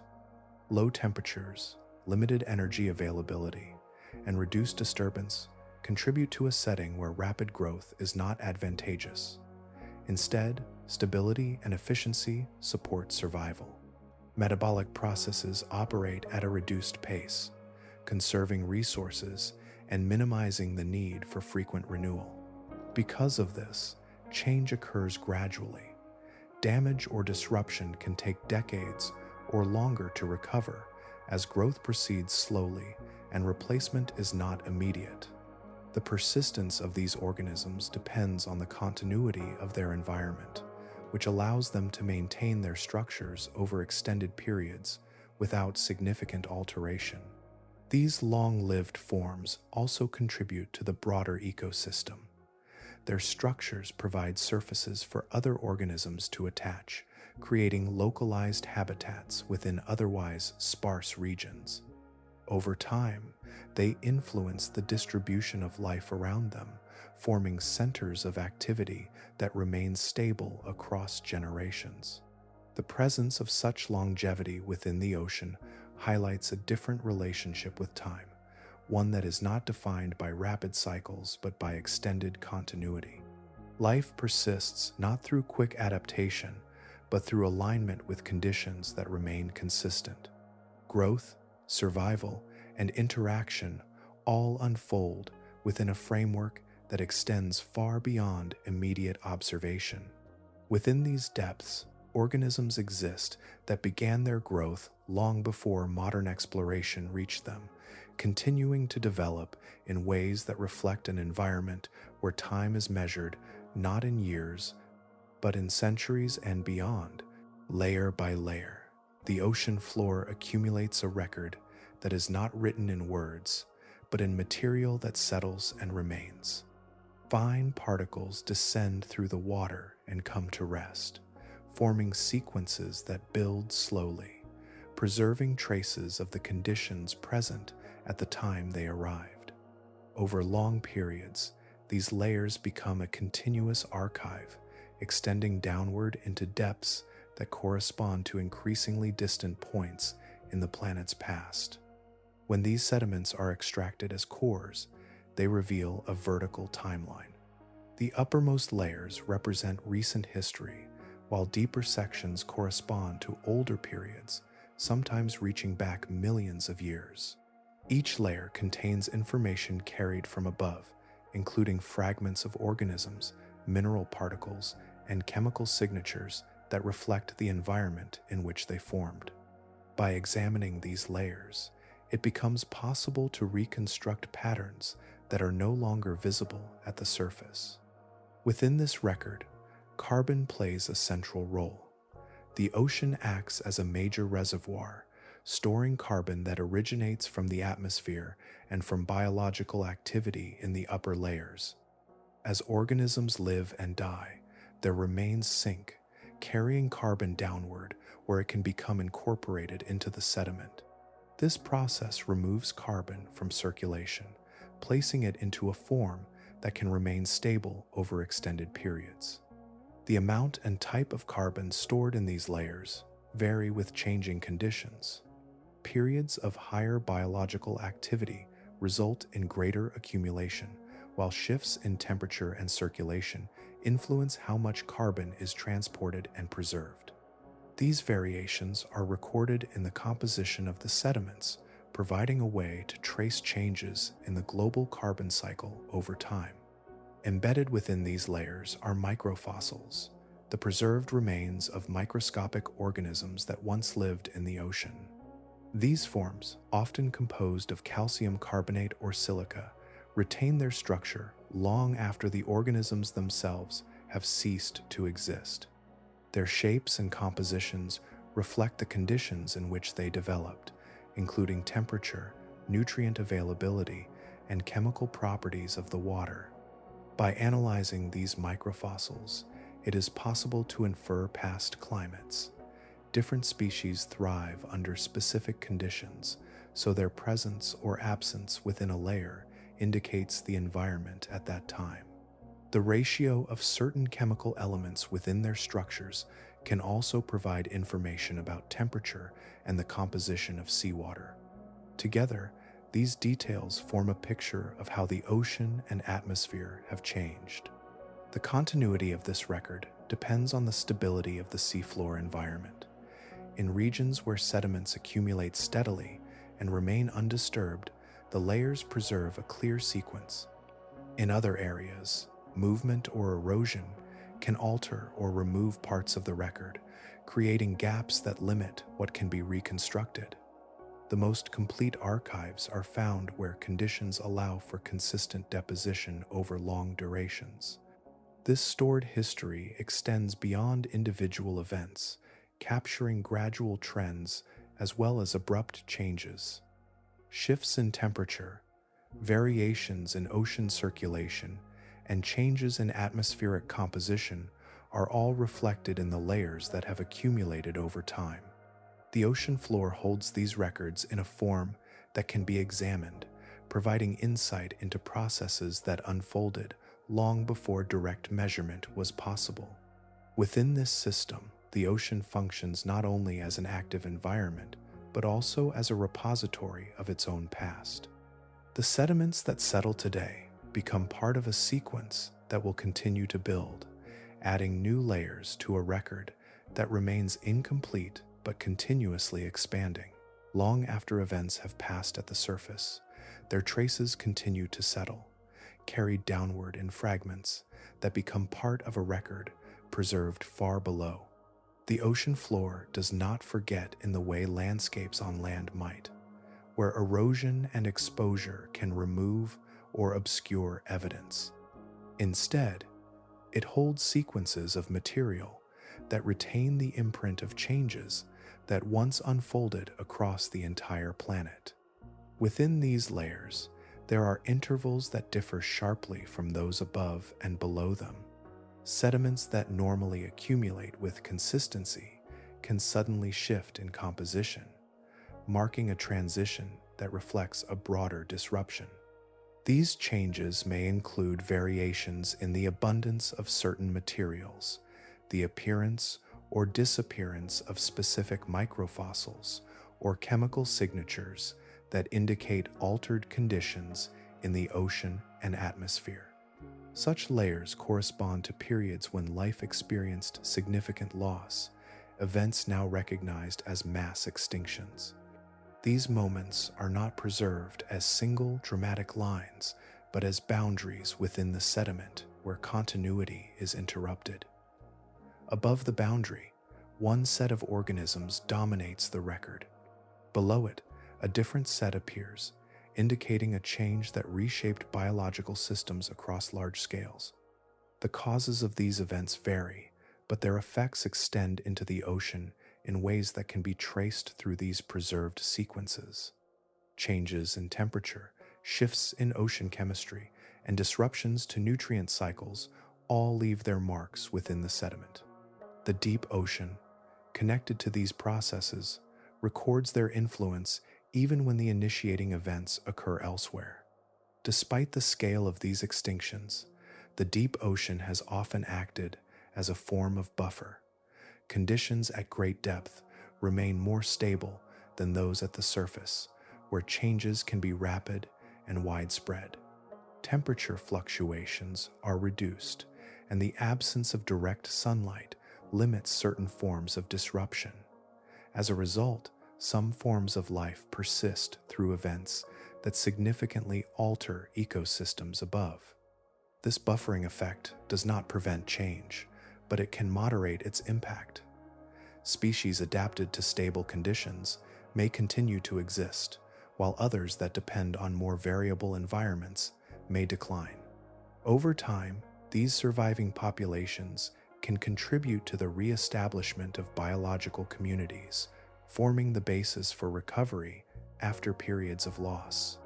The geological layers that preserve these records do so without interpretation, holding information in a form that requires careful analysis to understand.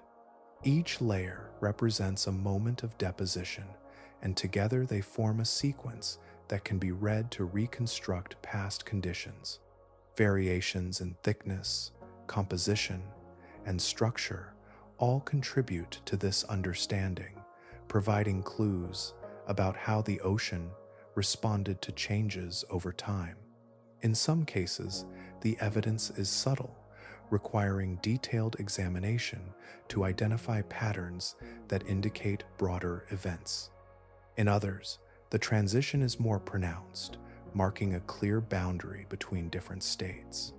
These records extend across multiple locations, allowing comparisons that reveal how widespread an event may have been and how different regions were affected.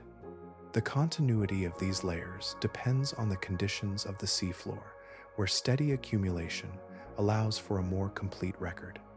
In areas where sediments are disturbed or removed, gaps can occur, limiting what can be observed.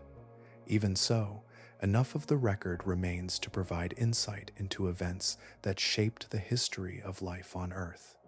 Within these depths, the ocean preserves a timeline of change, recording moments when life contracted and later expanded again, embedding those shifts within layers that continue to accumulate beyond direct view. Numbers begin to stretch beyond intuition when applied to the ocean, expanding into values that resist easy comprehension. Its volume alone exceeds 1 billion cubic kilometers, a quantity that does not translate into familiar spatial terms. It is not simply large, it is continuous in 3 dimensions, extending across depth, width, and length in a way that multiplies the challenge of understanding it. To map such a space completely would require more than tracing its boundaries. It would involve capturing detail across every layer, from surface to seafloor, across regions that differ in structure, composition, and activity. Each measurement represents a point within a vast grid, and increasing resolution means increasing the number of points required. As detail improves, the scale of the task expands, not linearly, but exponentially. Surveying the ocean floor alone illustrates this challenge. Even with modern sonar systems capable of covering large areas, achieving high-resolution mapping across the entire seafloor would take decades, if not longer, assuming continuous operation by multiple vessels. Each pass of a survey ship collects data along a narrow path, and filling the spaces between those paths requires repeated coverage. The time required accumulates quickly, constrained by the speed at which ships can travel and the precision required for accurate measurement. Extending this effort beyond the seafloor to include the full water column introduces additional complexity. Conditions change with depth, and capturing those changes requires instruments that can operate at different levels, often for extended periods. Temperature, salinity, chemical composition, and biological activity all vary across space and time, meaning that a single measurement captures only a moment within a dynamic system. Even if the collection of data could be completed, another challenge remains in how that data is processed and understood. Each measurement adds to a growing volume of information that must be organized, analyzed, and interpreted. Patterns must be identified, relationships examined, and anomalies understood within the context of the larger system. The effort required to make sense of the data grows alongside the data itself. This creates a gap between what is collected and what is fully understood. Instruments can gather information continuously, producing detailed records that extend across regions and depths. However, interpreting those records requires time, expertise, and computational resources. The pace of analysis often lags behind the pace of collection, leaving portions of the data under-examined. The ocean's variability further complicates this process. Conditions do not remain fixed, and data collected at one time may not fully represent conditions at another. This introduces a temporal dimension to the challenge, where understanding requires not only spatial coverage, but also repeated observation over time. The system evolves, and capturing that evolution requires ongoing measurement rather than a single, complete survey. As a result, the idea of fully mapping and understanding the ocean becomes less about reaching an endpoint and more about maintaining a continuous process. Each dataset contributes to a broader picture, but that picture remains incomplete, shaped by the limits of what can be measured and how quickly it can be interpreted. Within this vast scale, efforts to explore and document the ocean move forward in segments, each one adding detail to a system that extends beyond any single project or time frame. The ocean remains larger than the tools used to study it, and the accumulation of knowledge proceeds within boundaries set by both physical distance and the capacity to understand what is observed. Observation in the ocean rarely occurs as an unbroken watch, but as brief moments of attention separated by long intervals of absence. Instruments are lowered, data is gathered, and then the presence is withdrawn, leaving the environment to continue without direct record until the next visit. What is known comes from these fragments, assembled into patterns that attempt to represent processes that never pause. The difficulty begins with the impossibility of being everywhere at once. The ocean extends across distances that cannot be fully covered by any network of instruments currently in place. Even regions that are studied regularly receive attention only at specific points, leaving the spaces between them unmonitored. Conditions can vary significantly across relatively short distances, meaning that measurements taken in one location do not always describe what occurs nearby. Remote sensors offer a way to extend observation beyond direct human presence, yet they operate within constraints. Buoys drift or remain anchored, recording data at fixed positions. Autonomous vehicles move through the water, collecting information along their paths, but their range and duration are limited by power and design. Satellite measurements provide broad coverage of surface conditions, yet they cannot see through the water to capture what occurs below. Each of these systems contributes part of a larger picture, but none provides continuous, comprehensive coverage. Gaps remain in both space and time, creating areas where changes occur without direct observation. The ocean does not align its processes with the timing of measurements, and events may unfold between observations, leaving only indirect evidence of their occurrence. Temporal variation adds another layer of complexity. Conditions in the ocean can change over hours, days, or longer periods, influenced by currents, temperature shifts, and biological activity. A measurement taken at one moment reflects a specific state that may not persist. Repeated observations are needed to understand these changes, yet maintaining such repetition across all regions is not feasible. The interaction between physical and biological processes further complicates observation. Movements of water influence the distribution of organisms, while biological activity can alter chemical conditions. These interactions occur continuously, forming feedbacks that evolve over time. Capturing them requires sustained monitoring that extends beyond isolated measurements. Efforts to create more continuous observation systems involve networks of sensors that can operate for extended periods. These systems record data at regular intervals, building time series that reveal patterns of change. However, deploying and maintaining such networks across the entire ocean would require resources and infrastructure that exceed current capabilities. Even existing networks cover only limited regions, leaving vast areas without continuous monitoring. The challenge is not only in collecting data, but also in integrating it. Information gathered from different sources must be combined to form a coherent understanding. Variations in measurement methods, timing, and location introduce complexities that require careful analysis. The process of interpreting these combined data sets takes time, during which new data continues to accumulate. As a result, understanding the ocean becomes an exercise in working with partial records. Observations capture moments that are representative but not complete, and interpretations must account for what is not directly seen. The system continues to change, and the effort to observe it remains a process that follows behind, attempting to keep pace with an environment that does not pause for measurement. Far below the surface, across plains and along slopes where metals accumulate over long spans of time, there are deposits that have begun to draw sustained attention.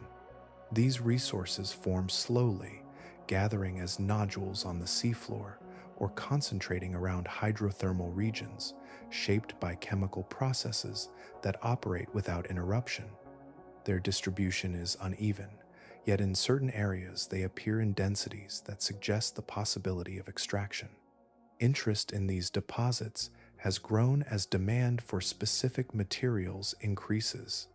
Elements used in modern technologies, including those required for energy storage and electronics, are found within these formations.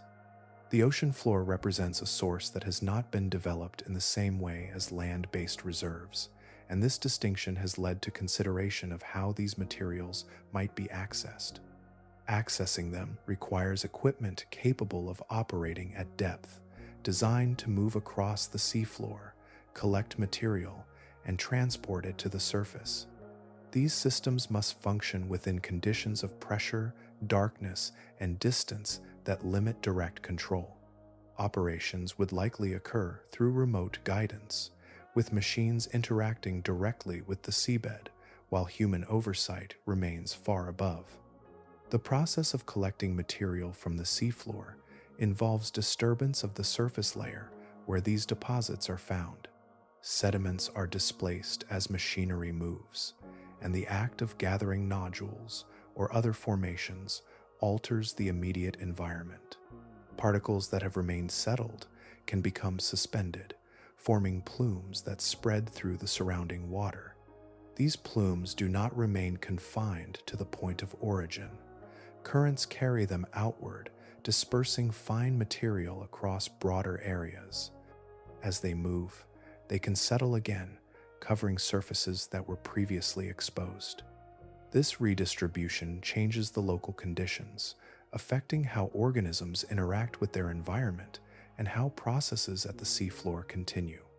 The ecosystems present in these regions are adapted to stability. Many organisms exist in conditions where change occurs slowly, and their life cycles reflect this pace. Growth rates can be minimal, and recovery from disturbance may take extended periods. When the surface is altered, the structures that support these organisms are affected, and the time required for reestablishment may extend far beyond immediate observation. Because these environments have been studied only in limited detail, the full range of potential impacts remains uncertain. Observations from exploratory studies provide some insight, but they do not capture the long-term effects that may arise from sustained activity. The complexity of these systems means that changes in one component can influence others in ways that are not immediately apparent. There is also the question of scale. Individual operations might focus on specific areas, but cumulative activity across multiple sites could extend the effects over larger regions. The ocean does not contain clear boundaries that isolate one area from another, and processes that begin in one location can propagate through connected systems. Balancing the potential benefits of resource extraction with the uncertainties of environmental impact presents a challenge that extends beyond technical capability. It involves understanding systems that are only partially known and predicting outcomes that may unfold over long timescales. Decisions made in the present would influence environments that change slowly and recover gradually. Within these depths, the presence of valuable materials intersects with ecosystems that have developed under conditions of continuity.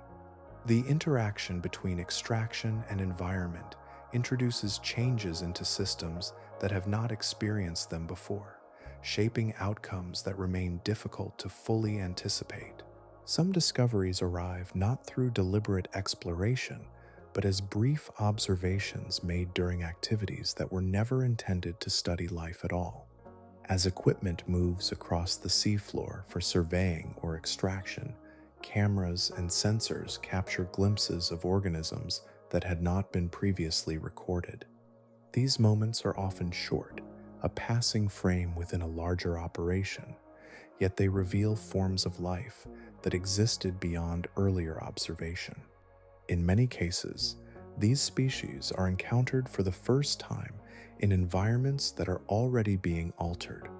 The timing of their discovery becomes closely tied to the moment of disturbance, rather than to a dedicated effort to understand them in their original state. By the time they are recognized as distinct, the conditions that supported them may already be changing. The organisms found in these settings often share a common characteristic. Their life processes unfold slowly. Growth rates can be minimal, reproduction may occur infrequently, and populations may remain small and localized. These traits reflect the stability of their environment, where change has historically been gradual and resources are limited. Survival depends on efficiency and persistence rather than rapid expansion. Because of this, recovery from disturbance is not immediate. When an environment is altered, whether through physical disruption or changes in surrounding conditions, the organisms that inhabit it do not quickly reestablish themselves.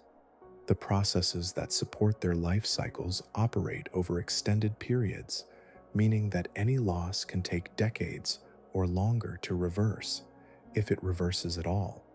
The introduction of industrial activity into these regions creates interactions that unfold across mismatched timescales.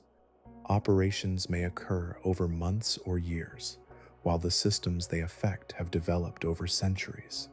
The pace of change introduced by external activity contrasts with the slower rhythms of the environment, leading to outcomes that extend far beyond the duration of the initial disturbance. In some instances, the impact is not limited to individual organisms, but extends to the structures that support entire communities.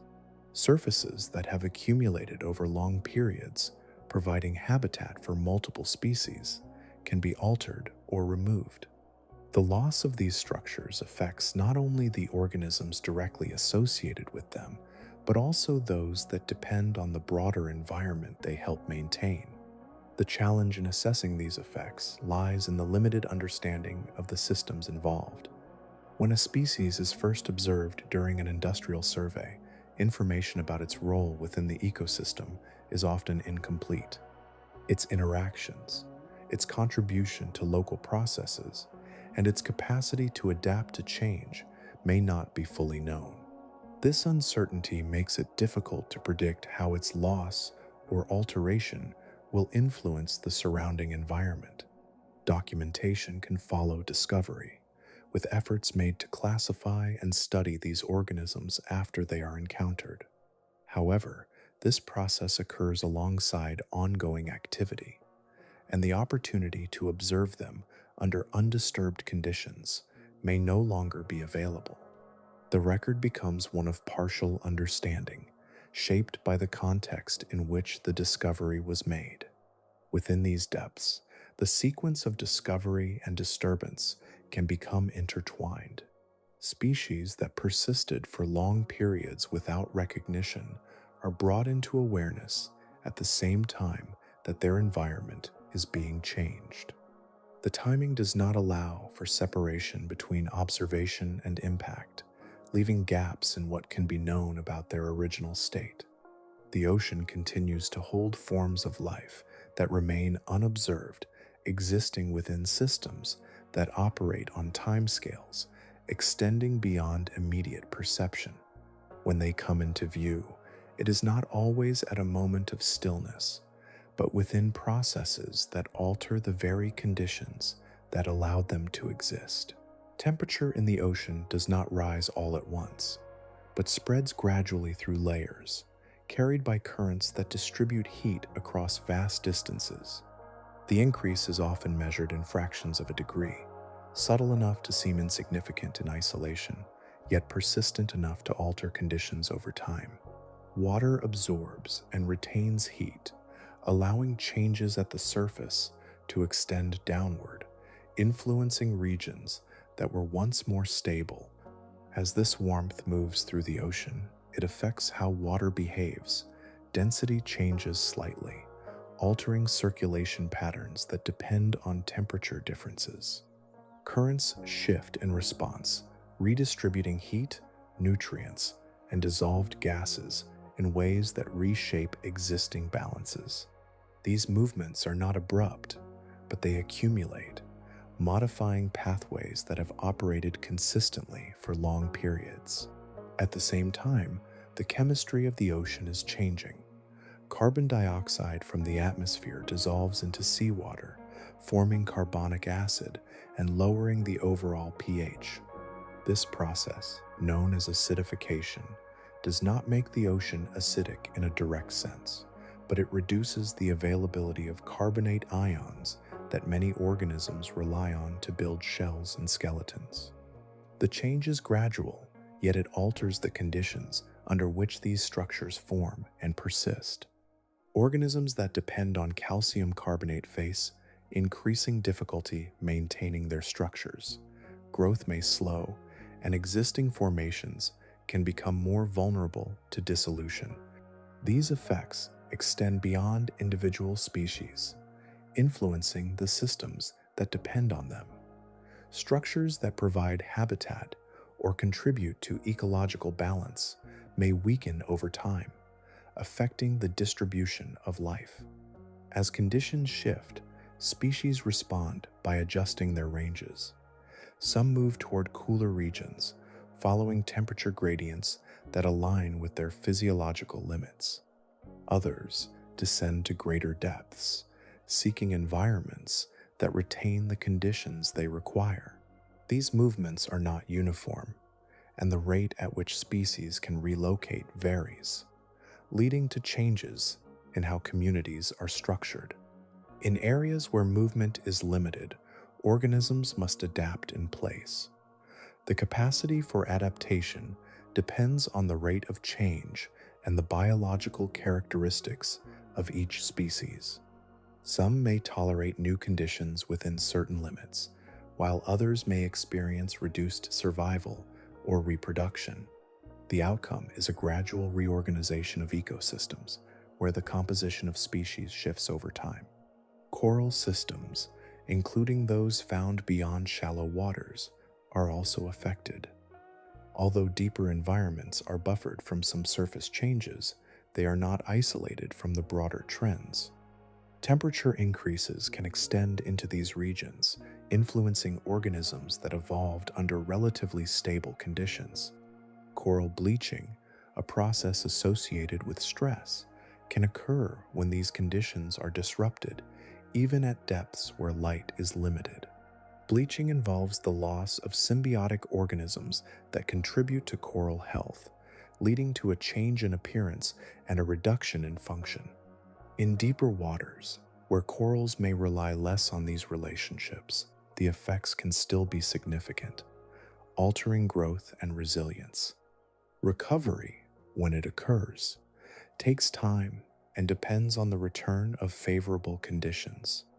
The interaction between warming, acidification, and shifting biological patterns creates a system in transition. Each factor influences the others, forming a network of changes that extend across different layers of the ocean. The pace of these changes varies, but their direction reflects a movement away from conditions that remained relatively stable over long periods.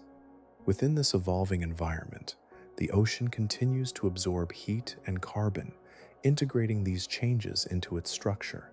The processes unfold gradually, yet their cumulative effect shapes the distribution of life and the behavior of the system as a whole. There is a quiet assumption that once a place has been mapped, it has been understood, as though outlines and measurements can stand in for the processes that unfold within them. The ocean resists that assumption at every scale. A chart may show depth, contours, and features, yet it does not reveal how those features change, how water moves across them, or how life interacts with them over time. Mapping provides structure, a framework that describes where things are, but it does not explain what is happening within that structure. A ridge traced by sonar remains a line until its activity is observed, its currents measured, and its biological communities studied across seasons and years. The presence of a feature does not carry with it the understanding of its function. Moments of direct observation create a similar impression. When a submersible descends and captures images of the seafloor, the scene appears vivid and complete, as if it represents the place in its entirety. Yet, that view is limited to a specific time and location, shaped by conditions that may shift even as the observation is made. What is seen is accurate, but it is not comprehensive. The distinction between seeing and studying becomes more apparent over time. Study requires repetition, comparison, and duration. It involves returning to the same place under different conditions, observing how it responds to changes in temperature, currents, and biological activity. A single visit can reveal presence, but it cannot capture variation. In many regions of the ocean, visits remain rare.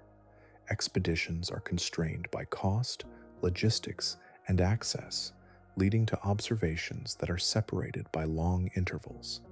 When a location is revisited, the differences may be subtle or pronounced, but without continuous observation, it is difficult to determine how those changes unfolded. The sequence of events between visits remains unrecorded. Generational science approaches this limitation by extending observation across time, building knowledge through repeated efforts that accumulate over decades. Data collected by one group becomes part of a record that others expand, creating a layered understanding that grows slowly. This process reflects the nature of the ocean itself, where changes often occur gradually and require sustained attention to detect. The challenge lies in the mismatch between the scale of the ocean and the scale of individual missions. Each expedition contributes detail, yet the total area covered remains small relative to the whole. Even when mapping and observation are combined, the result is a patchwork of knowledge, with areas of clarity surrounded by regions that remain less defined. Technological advances have increased the ability to collect data, improving resolution and expanding coverage. However, these improvements do not eliminate the need for interpretation. Data must be placed within context, compared across time, and integrated into broader patterns. Understanding emerges not from a single data set, but from the relationships between many. The perception of the ocean as explored arises from the accumulation of these efforts, yet it can obscure the extent of what remains uncertain. Maps suggest completeness, images suggest familiarity, but both represent only portions of a system that continues to operate beyond direct observation. Within this framework, knowledge of the ocean develops as an ongoing process rather than a completed task. Each observation adds to what is known, while also revealing how much remains to be understood, shaping a picture that is always in progress rather than fully resolved. Inside a deep submersible, the world narrows to a small interior where light, sound, and movement are controlled, while everything beyond remains inaccessible to direct human sense. The surrounding water absorbs external noise, leaving only the faint hum of systems and the subtle shifts of the vessel itself. There are no familiar reference points, no horizon, no indication of distance beyond what instruments provide. Isolation in this environment is not defined only by physical separation, but by the absence of ordinary sensory cues. On land, Orientation depends on visual markers, variations in light, and the presence of other living things. In the deep ocean, these elements are reduced or removed. Darkness extends in all directions, and what little can be seen is confined to the reach of artificial illumination. This darkness has distinct effects on perception. Without natural light, the sense of time can become less anchored, as day and night no longer provide a rhythm. The human visual system, adapted to detect contrast and movement within illuminated environments, has little to engage with. What appears in the beam of a light exists in isolation, surrounded by space that remains undefined. The limited field of view creates a sense of discontinuity. Objects emerge suddenly as the submersible moves or as the light shifts, then disappear just as quickly. There is no gradual approach or retreat, only moments of visibility separated by absence. This pattern differs from the continuous visual flow experienced in other environments, where context is built through surrounding detail. Sound behaves differently as well.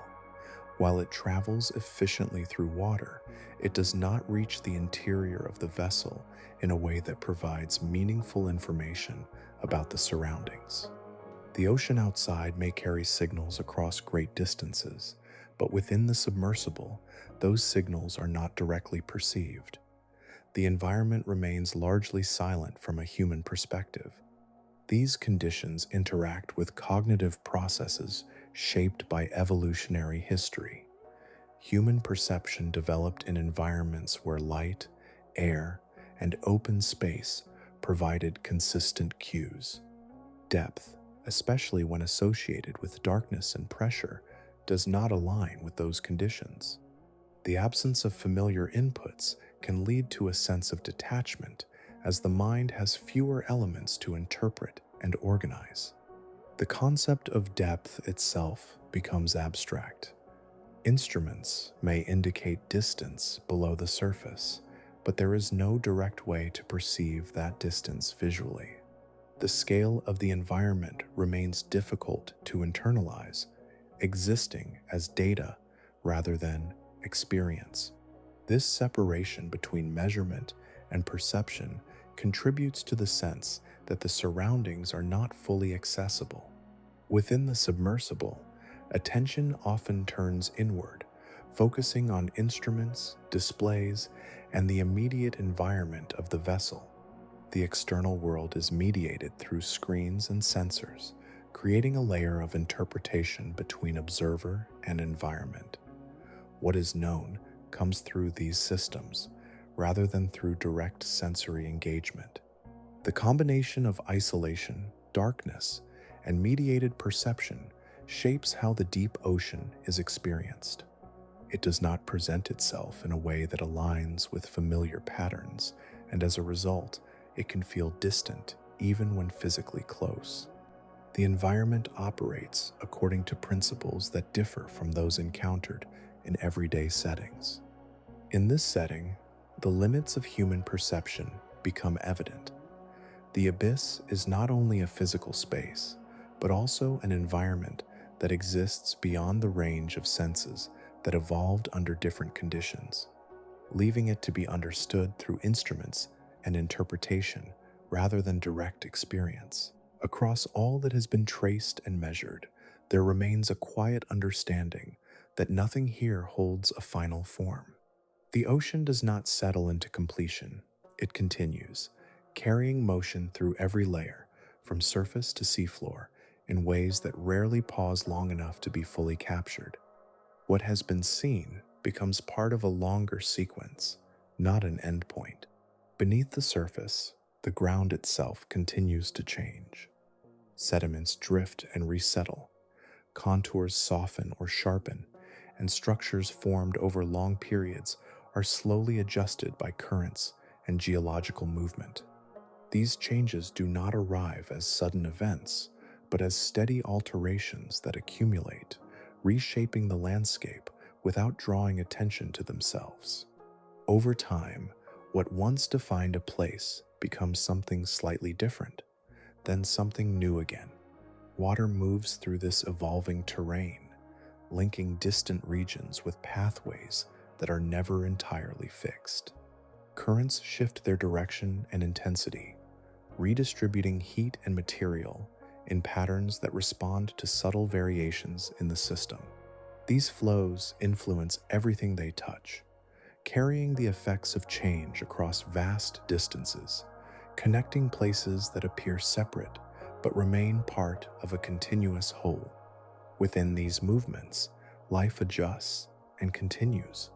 Species shift their positions, following conditions that support them or remain where they are, adapting to gradual changes in temperature, chemistry, and available resources. Over longer spans, these adjustments shape the course of evolution, producing forms that reflect both past conditions and present ones. The ocean does not hold life in place, it guides it through ongoing transformation. Chemical balances also shift within this system.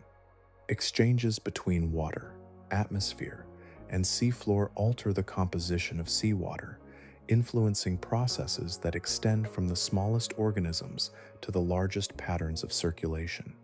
These changes do not occur in isolation, but as part of an interconnected network where each adjustment carries effects that move outward, shaping the environment in ways that continue to unfold. Exploration enters into this moving system as a series of moments, each one revealing a portion of what exists at that time. Instruments descend, measurements are taken, and images are recorded, yet the environment continues beyond those moments. What is captured reflects a state that is already in the process of becoming something else. Knowledge grows from these observations, but it remains part of an ongoing effort rather than a completed picture. As tools improve and reach further, they reveal more detail, yet they also bring into view additional layers of complexity.